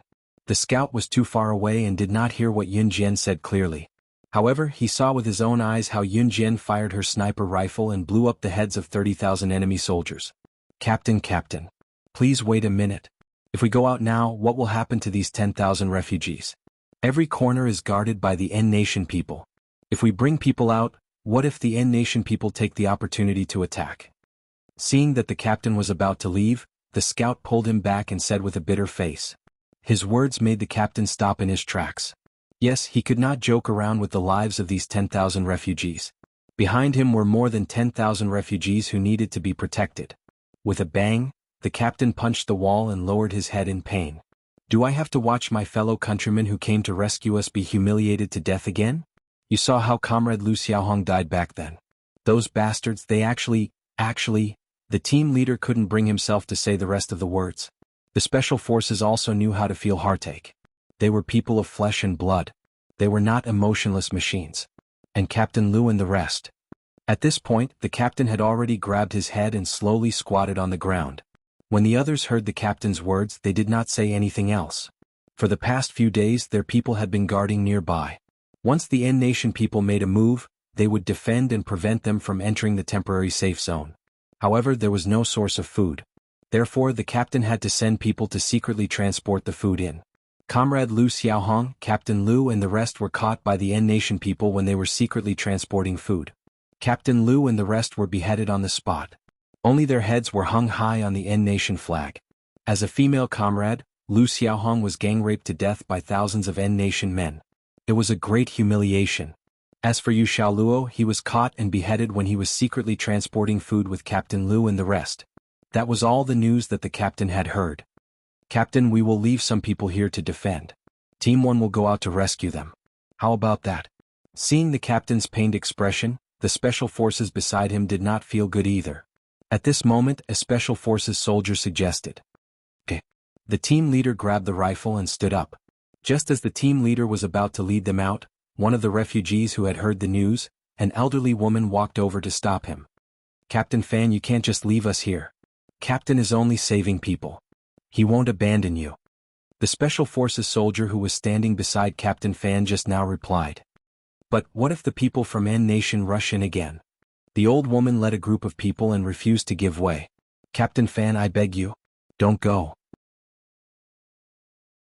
Hearing the old woman's words, the group of refugees all knelt down in front of Captain Fan. In the face of life, what was dignity? No one ever cared. When people are in desperate straits, there are many selfish people. This is not rare. What was truly rare was a person who stood up and spoke for the sake of others in a desperate situation. Country Z. Mu Ying's house. Mad Dragon pinched Mu Ying's chin with one hand and quickly unbuckled his belt with the other. When he saw that Mu Ying was silent, his anger dissipated instantly. The next moment, he suddenly hugged Mu Ying, who was lying silently on the bed, and begged Mu Ying in the most belittling tone he had ever used in his life. Ying, my silly girl, what's wrong with you? What happened, can you tell me? Let's solve it together. As long as you don't leave me, I will do anything you want. If you don't like my profession, then I will quit the assassin circle. If you don't like me, I can change. Just don't leave me. Come. Wonderful book house.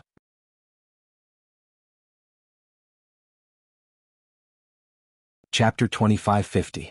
Translator, Endless Fantasy Translation Editor. Endless Fantasy Translation Translator. Endless Fantasy Translation Editor. Endless Fantasy Translation. Mad Dragon's love for Mu Ying could be as cold as fire, or as low as dust. When he heard that Mu Ying wanted to leave him, his first instinct was to not let go. He did not want to force Mu Ying, but because of love. When you love someone to the extreme, you will go crazy. And Mad Dragon happened to be this kind of person. As long as he could keep Mu Ying from leaving him, he would do anything, give up anything. Mad Dragon was an unpredictable person to begin with. Mu Ying could feel that Mad Dragon did not want to kill her. She knew that ever since he stepped into the assassin circle, he had never been merciful to anyone. No one had ever managed to survive for more than 3 minutes after angering him. But towards Mu Ying he endured it again and again. Mu Ying's tears flowed down. She suddenly stood up and hugged Mad Dragon. Tears flowed down her face. She could not help but say, I'm sorry. I might die. I don't want to hurt you. I don't want to make you suffer. Mu Ying said all the words in her heart in one breath. She thought that after breaking up with Mad Dragon would not be so sad after knowing that she was dead. But Mu Ying was wrong.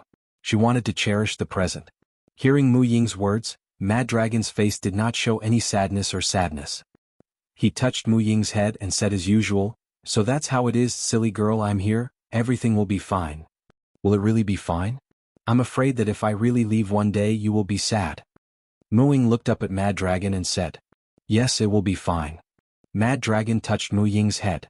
Mu Ying's heart skipped a beat. She hugged Mad Dragon back, and suddenly leaned over to kiss Mad Dragon's lips. Unlike the previous kisses, this kiss carried an unusual aura. Mad Dragon, who had peeped at her for her whole life, how could his beloved woman take the initiative to give him her body? He grabbed the tender skin and both of them fell on the bed. After that, Mu Ying slept soundly. Mad Dragon looked at her one last time, and then turned and walked out.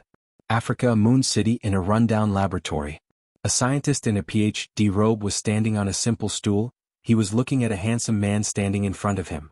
This handsome man was none other than Kuang Long. I can give you whatever you want, but please make your father's secret potion.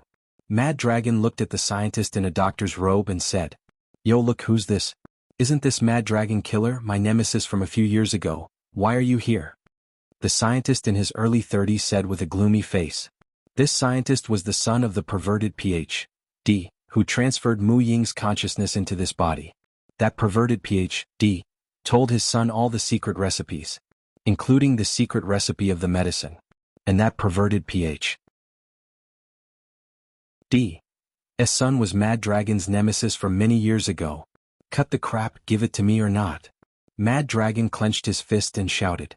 That will depend on. The scientist stood up and walked up to the Mad Dragon.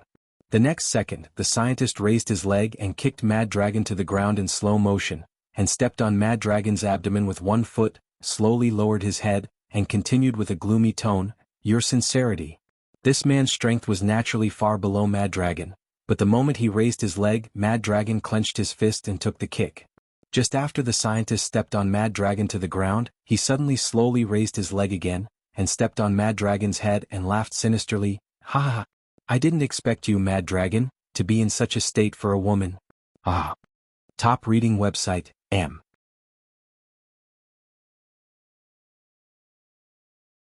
Chapter 2551. Please wait for a moment. After the content has been updated, please refresh the page to get the latest update.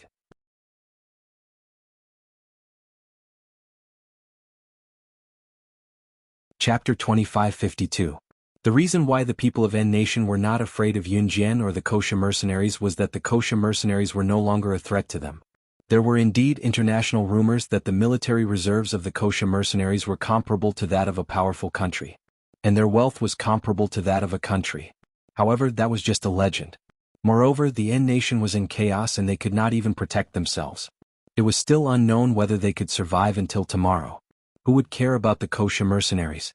Moreover, what kind of military reserves could be comparable to that of a powerful country?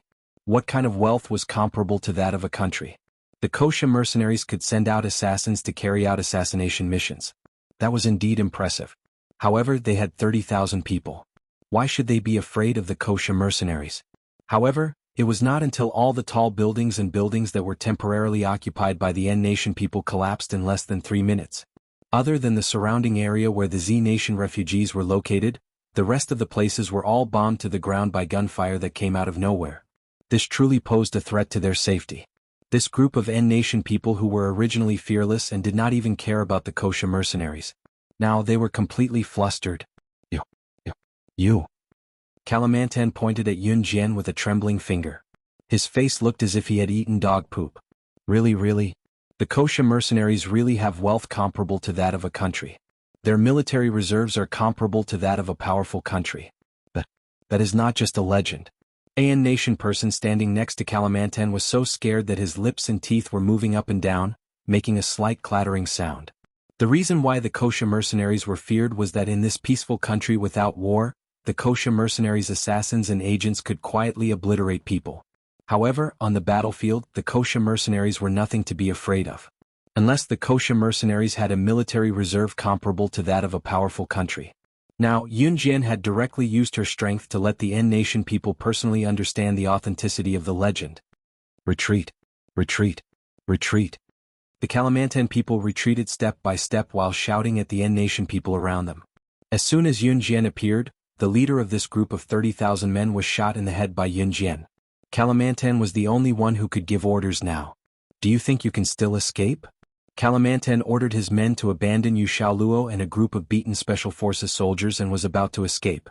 Right in front of Zhang Hang, Dan Zhengyu, Lu Yingyue, Captain Fan, and the others who were dumbfounded, Yun Jian leaped easily from the 10-meter-high roof to the ground. After landing, she didn't even need to stabilize her footsteps. She raised her eyes and looked at Kalamantan's group from the corner of her eyes as she walked over with chilling footsteps. What do you mean by that? Kalamantan's heart tightened fiercely. He involuntarily took a big step back and asked Yun Jian. Although the surrounding area had been razed to the ground, there were still 30,000 people under him. Even if the surrounding high-rise buildings had all collapsed, the 30,000 people of N Nation couldn't all be in the high-rise buildings.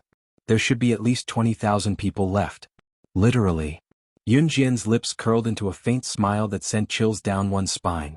Everyone was surprised and puzzled by the meaning of Yun Jian's words. Kalamantan also frowned and was about to speak. Boom. A A series of loud explosions that could shatter one's eardrums rang out again. In less than 3 minutes, a few N-Nation people who were struggling to escape with the wounded ran to Kalimantan. With their eyes wide open, they looked as if they had just escaped death and shouted in front of everyone, "A group of people who came from nowhere attacked us with the world's most advanced weapons. Our 30,000 people. All of them were buried in the sea of fire in an instant."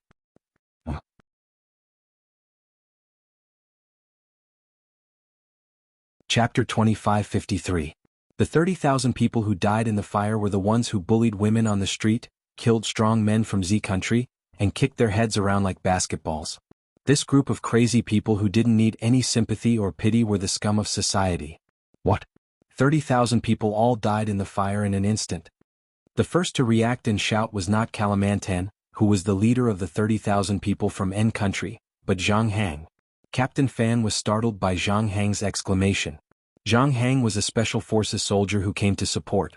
Captain Fan knew Zhang Hang. So Captain Fan instinctively thought that Zhang Hang had brought reinforcements to save them.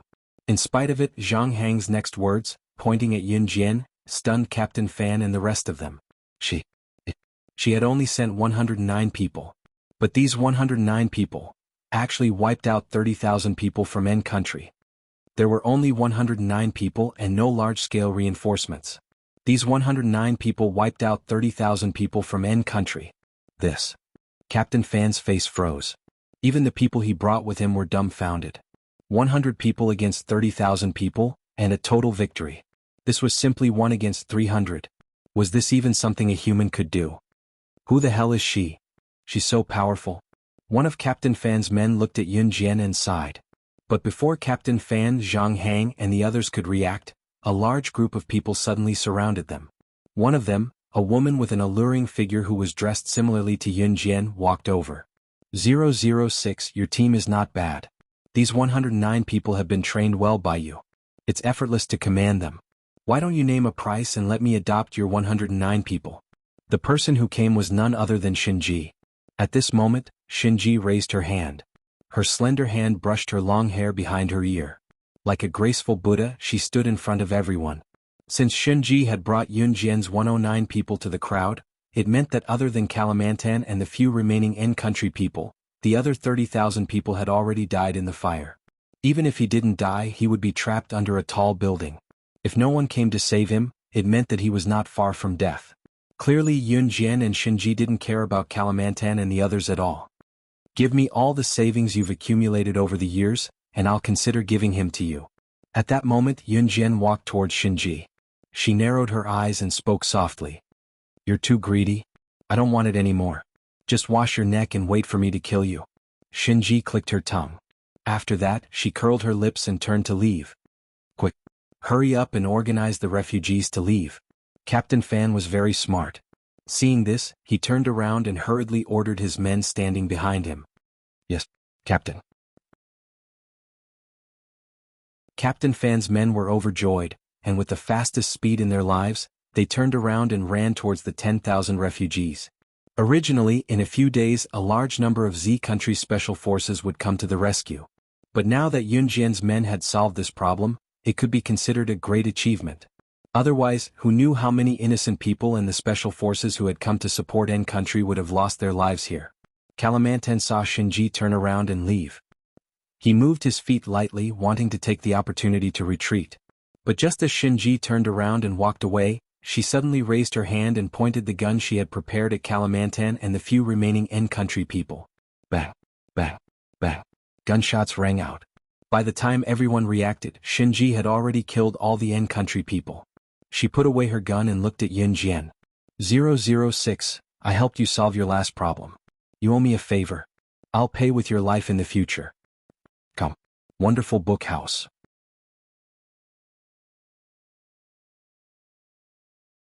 Chapter 2554. Translator, Endless Fantasy Translation Editor. Endless Fantasy Translation Translator. Endless Fantasy Translation Editor. Endless Fantasy Translation. Yun Jian's lips curled into a smile as she replied to Shinji, that depends on whether you're alive to take it. Shinji wiped her pistol with a hand, as if she did not use it to kill Kalimantan and his men. She turned to wave at Yun Jian and left after a while. Yun Jian didn't even bat an eye at the death of Kalimantan and the others. Any normal girl would have been scared by such a scene. Yun Jian wasn't a normal girl, but as a special forces soldier, she wasn't shocked by Shinji's actions at all. It was as if they were used to death. Zhang Hang, Captain Fan and the others couldn't help but look at Yun Jian. Who are you? It was Captain Fan who asked Yun Jian in shock. She could even order the kosher mercenaries. Who was she? And that woman just now, what was her relationship with her? You can go now. Yun Jian didn't reply to Captain Fan immediately. Instead, she spoke to the 109 kosher mercenaries. In less than a minute, all 109 of them disappeared without a trace. Yun Jian took out a forged contract from her pocket, crumpled it into a ball and threw it in front of Captain Fan. Captain Fan was no slouch as he caught the ball of paper that Yun Jian tossed over with a raise of his hand. He opened the ball of paper and read it. So you hired the kosher mercenaries. You even used the name of the kosher mercenaries, no wonder. After reading the forged contract, Captain Fan heaved a sigh of relief. But those 109 people should be the elites of the kosher mercenaries. How much did you spend to hire them? I'll reimburse you later. Captain Fan asked Yun Jian. Captain Fan, Zhang Hang and the others were waiting for reinforcements to arrive in a few days and then save the refugees in one go. This way, sacrifices were inevitable. Now that Yun Jian had intervened, the number of sacrifices would be greatly reduced. This was a good thing for Captain Fan, Zhang Hang and Z Country. No need. Yun Jian didn't say anything else. She pursed her red lips and left the place first. Looking at Yun Jian's receding figure, Yu Xiaoluo, who was lying on the ground and almost breathed his last due to the N Nation's torture, slowly closed his heavy eyes. Yu Xiaoluo's legs had been broken during the few days he had been captured by the N Nation people. The N Nation people had burned his skin to a crisp, and the flesh beneath his skin could be seen clearly. Yu Xiaoluo had also been subjected to many inhumane tortures over the past few days. Seeing Yun Jian's figure, Yu Xiaoluo, who had fainted, remembered the look on Yun Jian's face a few years when she said she owed a favor. He had thought that Yun Jian was just saying it for the sake of it. He didn't expect that she really. The refugees were finally rescued, and Yun Jian returned to Z Country first. Good Yun Jian was worried about Yu Xiaoluo, so he stayed behind to look after him. The days passed quickly, and in the blink of an eye, it was the day before Yun Jian and Si Yi's engagement party. The day before the engagement party, Yun Jian went to Hubble Island. This was a gorgeous pink beach made up of pink granules. Si Yi hadn't arrived yet, but the little girl and the little girl were already dressed in formal clothes. They looked very happy as they rolled around on the pink beach. From afar, Yun Jian saw Zhou Yiran running to the little girl who was rolling on the ground and handing her a flower. Translator. Atlas Studios Editor. Atlas Studios.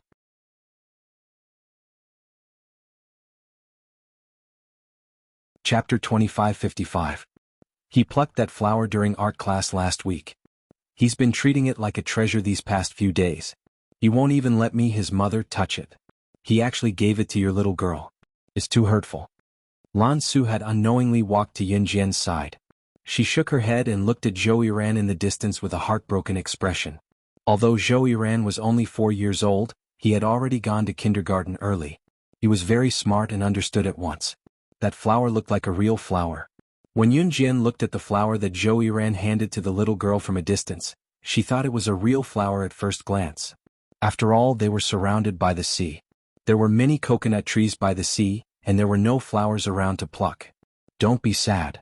Yun Jian sat on a rocking chair on the beach, pursing her red lips and smiling. Lan Su thought that Yun Jian was going to say a few words of comfort. But Yun Jian's next sentence almost made Lan Su go crazy. You'll be even sadder in the future. In the distance, the little girl and the little guy were crawling on the pink beach. The little girl and the little guy were very sensible. Both of them knew that they couldn't run too far, let alone get close to the beach. At this moment, Zhou Yiran suddenly walked over and handed the little girl a flower. When the little guy saw it, he fiercely yelled at Zhou Yiran and reached out to snatch the flower. Taking advantage of his height and age, Zhou Yiran reached out and pushed the little fellow to the side. Then he squatted down and took the little girl's hand. He gently placed the flower he had made into the little girl's hand. It's for you. Zhou Yiran opened his mouth clearly. Yeah. The little girl widened her eyes. Those eyes that seemed to be able to speak seemed to ask Zhou Yiran, is this really for me? Even if the little girl couldn't speak now. When Zhou Yiran saw this, as if he could talk to the little girl, he nodded and said, It's for you. Since you took my flower, you can only be my bride in the future. The little girl suddenly giggled. She didn't know what a bride was either. She grabbed the flower and played with it happily. She didn't know that someone had already reserved her life with a flower. Yaya. Chi. The little fellow was piled up by Zhou Yiran. Like a dead tortoise, he lay on the beach with his belly facing up. He didn't get up for a long time. He gritted his teeth and looked at Zhou Yiran with a fierce expression. When Yun Jian saw this from afar, she pursed her lips slightly with a blissful expression. At 7 o'clock in the evening, Qin Yiru organized a barbecue at the beach. The next day was the engagement banquet. Almost everyone had arrived. Everyone suggested that since they had nothing to do at night, they might as well hold a barbecue party here. Everyone was outside at this moment. Yun Jian saw that the little girl and the little fellow were being watched. She turned around and went back to the house intending to take a bath. Ce was supposed to arrive in the wee hours of the morning. After returning to the rented seaside villa, Yun Jian reaches out to turn on the light in the living room. Suddenly, a slender large palm pressed down on her small hand. Another large palm came from behind Yun Jian and covered Yun Jian's mouth. The person who appeared out of nowhere pulled Yun Jian to the living room table and pushed Yun Jian onto the table that could be entered at any time. The person covered Yun Jian's mouth and pressed down on Yun Jian with a force that even Yun Jian could not resist, before leaning into her ear. The moment the familiar voice rang, Yun Jian felt her legs in a miniskirt being pressed down by the familiar figure in the dark villa living room and slowly parted. Xiao Jian.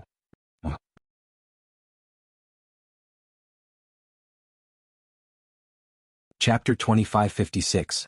Translator, Endless Fantasy Translation Editor. Endless Fantasy Translation, page 1/1. Translator, Endless Fantasy Translation Editor. Endless Fantasy Translation. Ce suddenly appeared and pinned Yun Jian on the big table in the middle of the living room of the seaside villa. A child's voice came from outside the house, which sounded like the sound of a drum in Yun Jian's ears. Mama Papa, brother Mama Papa. Ayaya. The childish voice of a child rang out. After all, she was the one who gave birth to the child. Needless to say, Yun Jian could tell that the childish voice with poor pronunciation came from the little girl's mouth. You said that your parents are in the house? Doesn't your father only arrive here in the wee hours of the morning?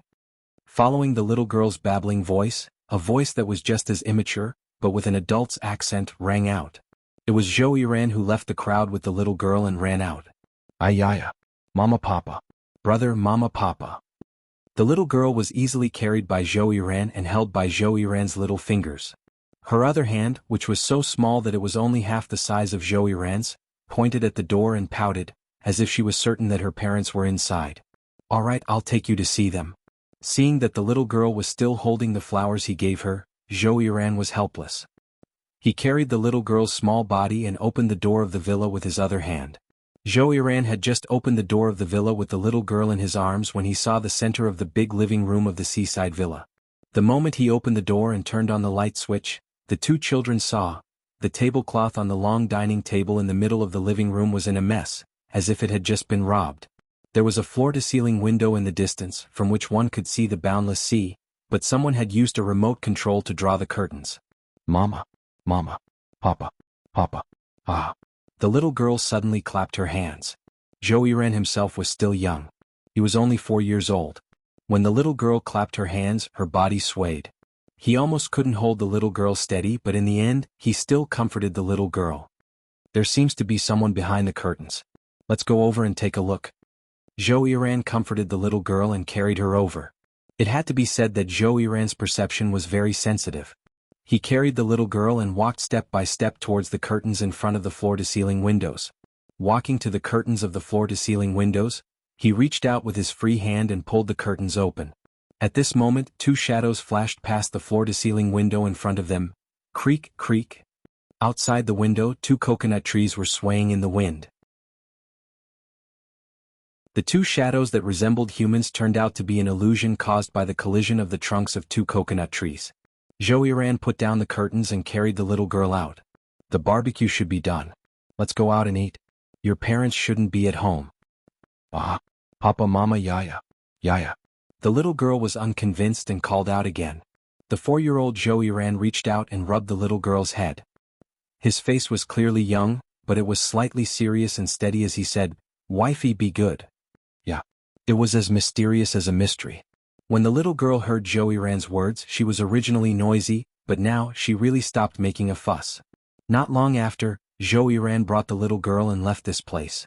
Not long after Zhou Ran left, Ce, who was hugging Yun Jian and hiding outside the floor-to-ceiling window, lowered her eyes and looked gloomy. Yun Jian pursed her red lips and chuckled softly. On the beach, Adam, who had picked up a mutton skewer and was about to eat, suddenly received a text message from Ce.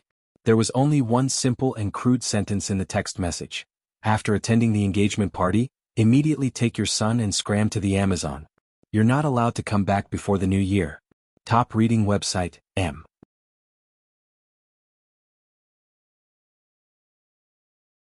Chapter 2557. When Adam saw this message, he spat out the mutton skewer in his mouth onto the ground. He wiped his mouth and eyes and looked at the message from the young master. 3 seconds later, Adam cried out innocently, "What's wrong with me now? Zhou Ran. Come out, you stinking brat. Look at what you've done this time." He just carried Yuan out to play, Lan Su suddenly said as she took a bite of the barbecued sausage and crossed her slender legs. Once Adam heard that his idiotic son had gone out to play with Ce's darling again, it was obvious that something serious must have happened. Adam slapped his hand on his head, looking helpless for the first time. "Dang, your son is just like you, peeing on Tiger's head every day." Shuiying suddenly hooked his arm around Adam's shoulder and affectionately called him by his new nickname.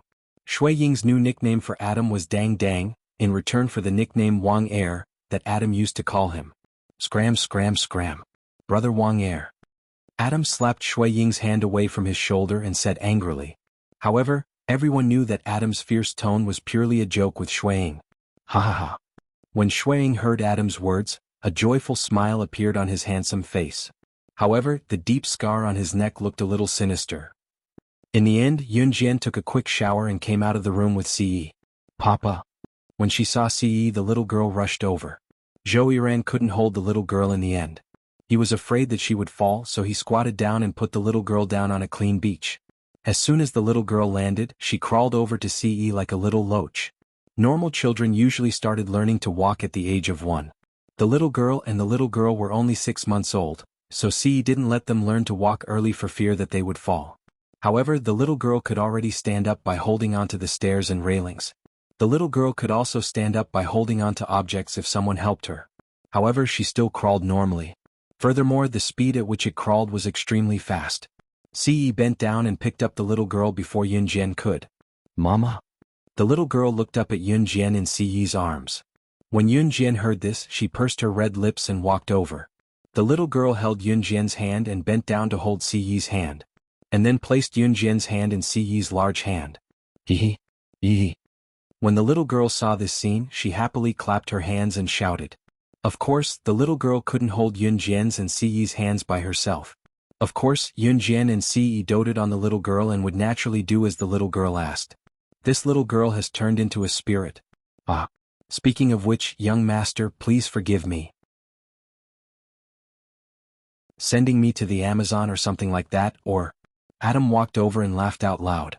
However, just as Adam said this, he was frightened by Ce's sidelong glance. "Cough. Rascal, come with me. Young master, I'll definitely teach this rascal a lesson when we get back." Adam walked over and grabbed Zhou Ran. Then he left as if he was escaping. Only then did Ce's deep brows slightly relax. As soon as he turned around, the little girl used her completely powerless hand to hold onto Ce's head. Then she used her other hand to hold onto Yun Jian's head. She even shouted happily.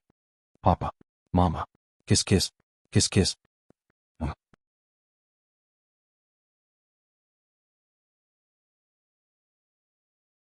Chapter 2558.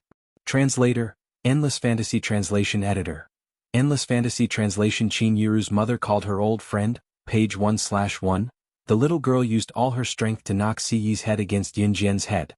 Yun Jian's face was flushed red. Qin Yiru, Gu Junjian, Shuiying, Lin Wei, Mo Sen, Luo Mei, Lan Su and everyone else were standing around them. Moreover, the people around them were all looking at them. When Qin Yiru saw this scene, she suddenly remembered that not long ago, the little girl had held a photo of the family of 4 with Yun Jian, Ce and the little girl. In the photo, Yun Jian and Ce were folded so that they were kissing. She was really a mischievous child. She knew everything. Who was the one who taught him that?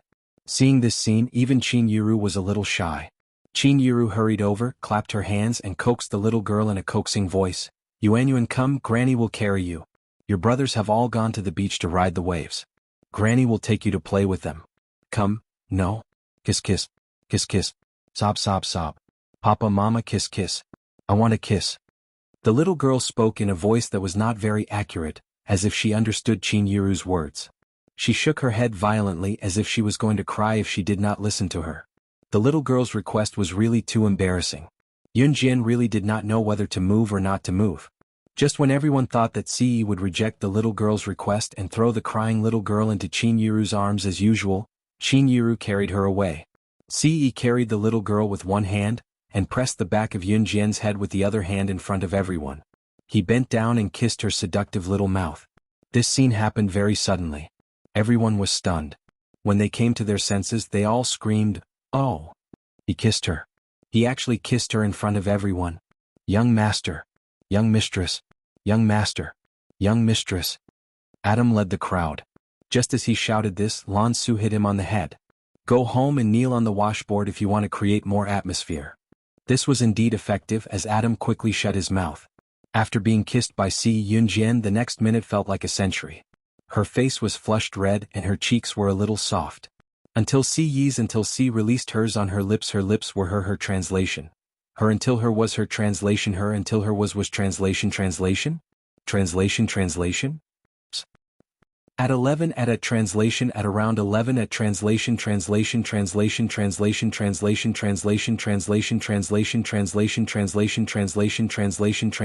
at on translation in buses at.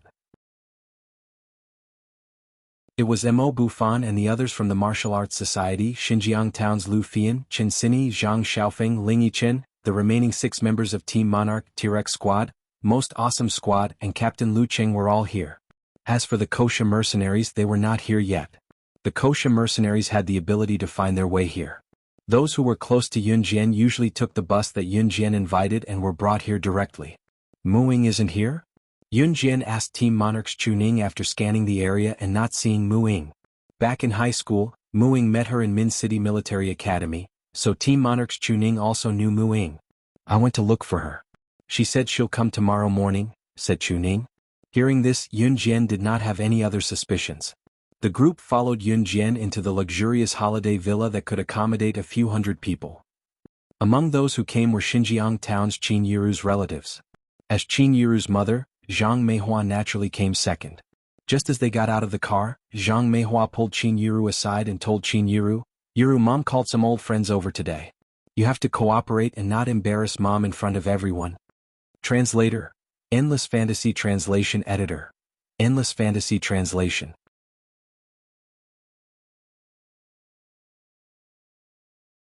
Chapter 2559.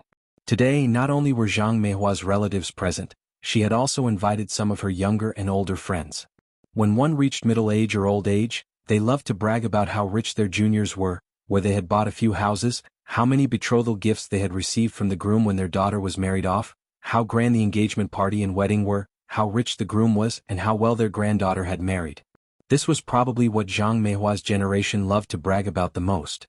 When they were young, everyone loved to brag about the things of the younger generation. When they were old, there were also things that the elderly would brag about themselves. This was a path that everyone had to go through in life. Zhang Meihua had invited some of her close friends who she used to hang out with. She had wanted to show off how great her granddaughter was in front of them, so she had brought them along.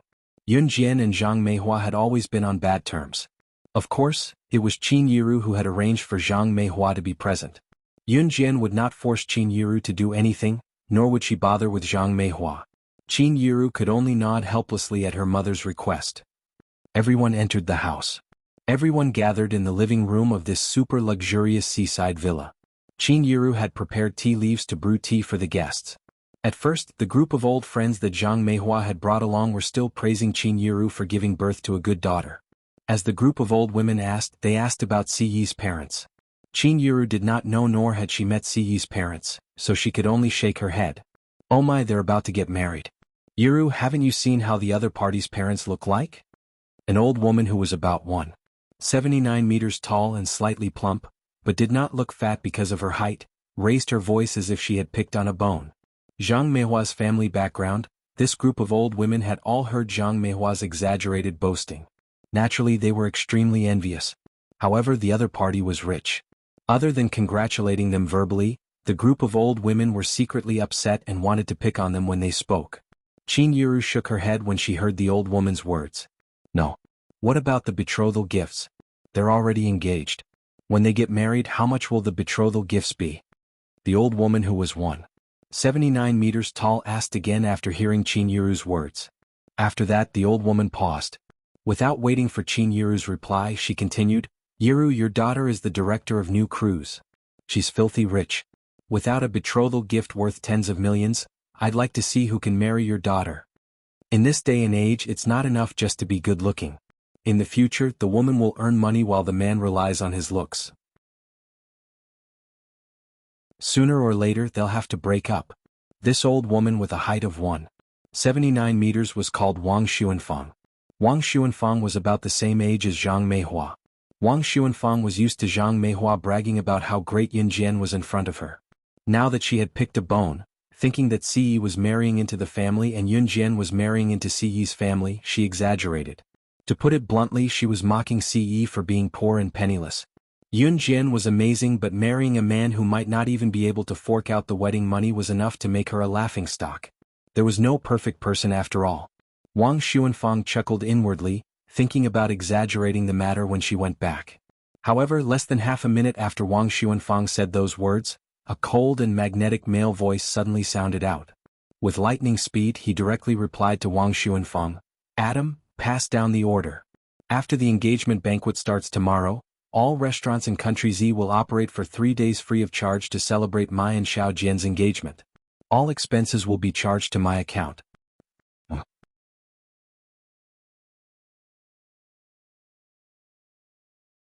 Chapter 2560. Translator, Endless Fantasy Translation Editor. Endless Fantasy Translation. All his money to her. Page 1/1. The magnetic male voice rang out suddenly. Other than Wang Xuanfang, the other old ladies sitting in the living room of the luxurious holiday villa were chatting with each other in delight before a sumptuous feast. Not all the old ladies from Xinjiang town were chatting with Qin Yiru.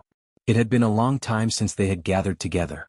In accordance with the nature of old women who loved to gossip, they were sitting around, drinking tea and talking boastfully. Of course, it was only a few days after the end of the year.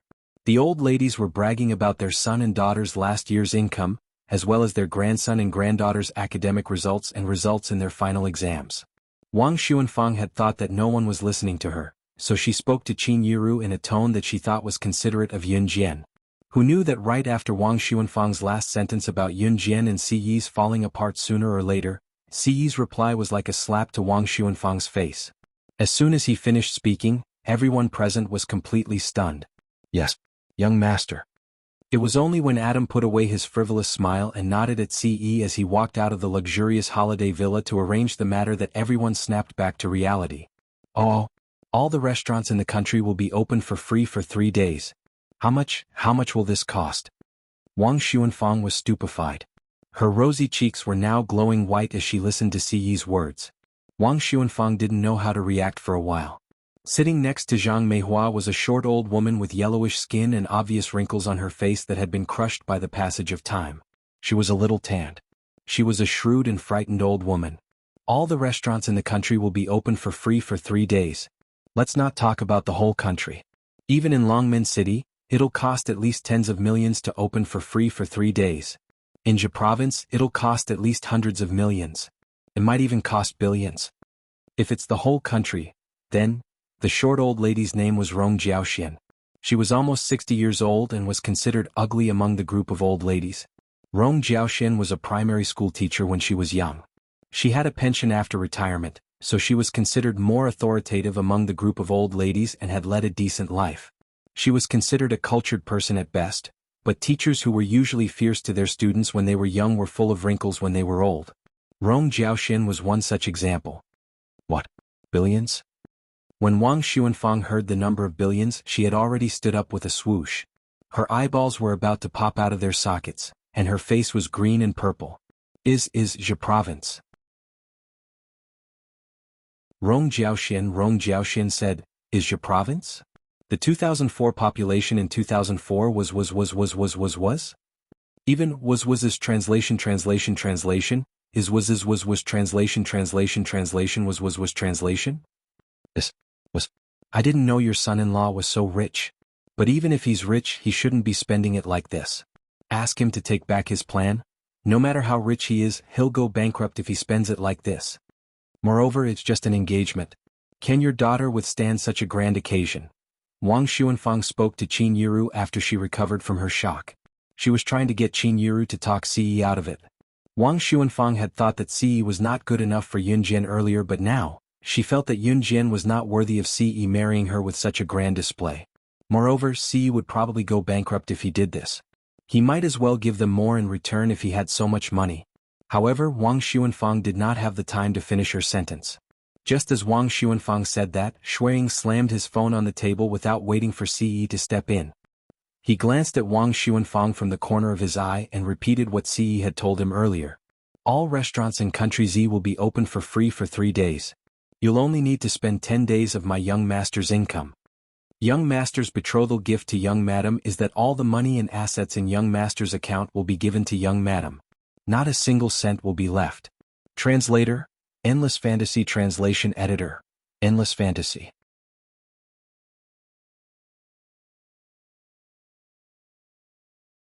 Chapter 2561. Translator, Endless Fantasy Translation Editor, Endless Fantasy Translation Translator, Endless Fantasy Translation Editor, Endless Fantasy Translation. He would give her all of his money. Betrothal gifts were usually given by the groom to the bride. Usually, if the bride was having a hard time, she would keep some of it. Otherwise, she would return it all to the groom. To put it bluntly, it was Ce's betrothal gift. It was all his savings over the years, including real estate and his company. The betrothal gifts were given by the groom to the bride. Of course, they would not all fall into Qin Yiru's hands but into Yun Jian's. If Yun Jian's family, Qin Yiru's family, was having a hard time, Qin Yiru's family would keep some of Ce's betrothal gifts. If Qin Yiru's family was having a good time, Ce's betrothal gifts would be returned in full. The more betrothal gifts the groom gave, the more glamorous the bride's wedding would be. In a village, if the groom gave a betrothal gift of up to 1,000,000 yuan as a formality, he would be considered a very wealthy family. Shuiying confessed on behalf of Ce. He would invite all the restaurants in the country to operate for 3 days for free, and it would only cost him 10 days of income. All of Ce's money would be given to Yun Jian in the form of betrothal gifts. He would not hold anything back. This process would be completed during the engagement banquet and the wedding. What? Hearing Shuiying's words, Wang Xuanfang, whose butt was still firmly pressed against the bench, slipped and fell to the ground. Before she could get up, she exclaimed loudly with her eyes bulging. Titi, to how much money is that? Young man, what do you do for a living? Let's not talk about Country Z. Even in the whole world, there isn't a woman who's more glamorous than your granddaughter's wedding. Rong Jiaoxian, a primary school teacher, rolled her eyes and almost fainted from shock. Zhang Meihua's face stiffened as well. As the director of new crews, Yun Jian had already given Zhang Meihua a lot of face. Zhang Meihua already felt that at Yun Jian's level, she would not be able to find a man of Yun Jian's age who was more outstanding than her. She had thought that Ce's wealth could not compare to Yun Jian's, but Zhang Meihua was smart. She knew that she did not have a good relationship with Yun Jian, so she did not dare to say anything about Yun Jian's matters. Who would have thought that Ce's wealth had reached the pinnacle of perfection? Moreover, such a rich, powerful, handsome man was willing to give all of his wealth to Yun Jian? In this world, who else in the world could do that? Men were with the rich translation once, and Yun Jian Zhang? What about Ce? He was willing to turn all of his wealth into a rare treasure called love. He would rather turn from the richest man in the world to a poor man with nothing in his pockets to give her that rare treasure called love. The group of old women present had lived for nearly a lifetime. They were used to seeing couples break up. After getting married, they were still on guard against each other. They were also used to seeing people cheat on each other. In the end, they would break up and even see each other as mortal enemies. However, they had never seen a young man like Ce. He did not say, "I love you," to Yun Jian in front of everyone from the beginning to the end, nor did he show excitement at the engagement banquet and wedding that outsiders could see even if they did not want to see it, unlike other young people. However, he was willing to give Yun Jian the wealth that others could not or could not afford. He did not even bat an eyelid. There was no lack of rich men in the world, but a man like Ce, who could give all of his wealth to Yun Jian when he already had it all, was a rare treasure in the world. He was using his actions to tell everyone present that he and Yun Jian were going to spend the rest of their lives together. A pair for the rest of their lives. Never to leave. Translator, Atlas Studios Editor, Atlas Studios. You're tuning in to the Han Li's Wuxia Adventures YouTube channel. We're so grateful for your support, and don't forget to subscribe to join us on this incredible journey through captivating stories. Your generosity through donations truly makes a world of difference, as it's the primary source of revenue that allows me to expand and enhance this channel for you. Thank you from the bottom of my heart for being a part of this adventure.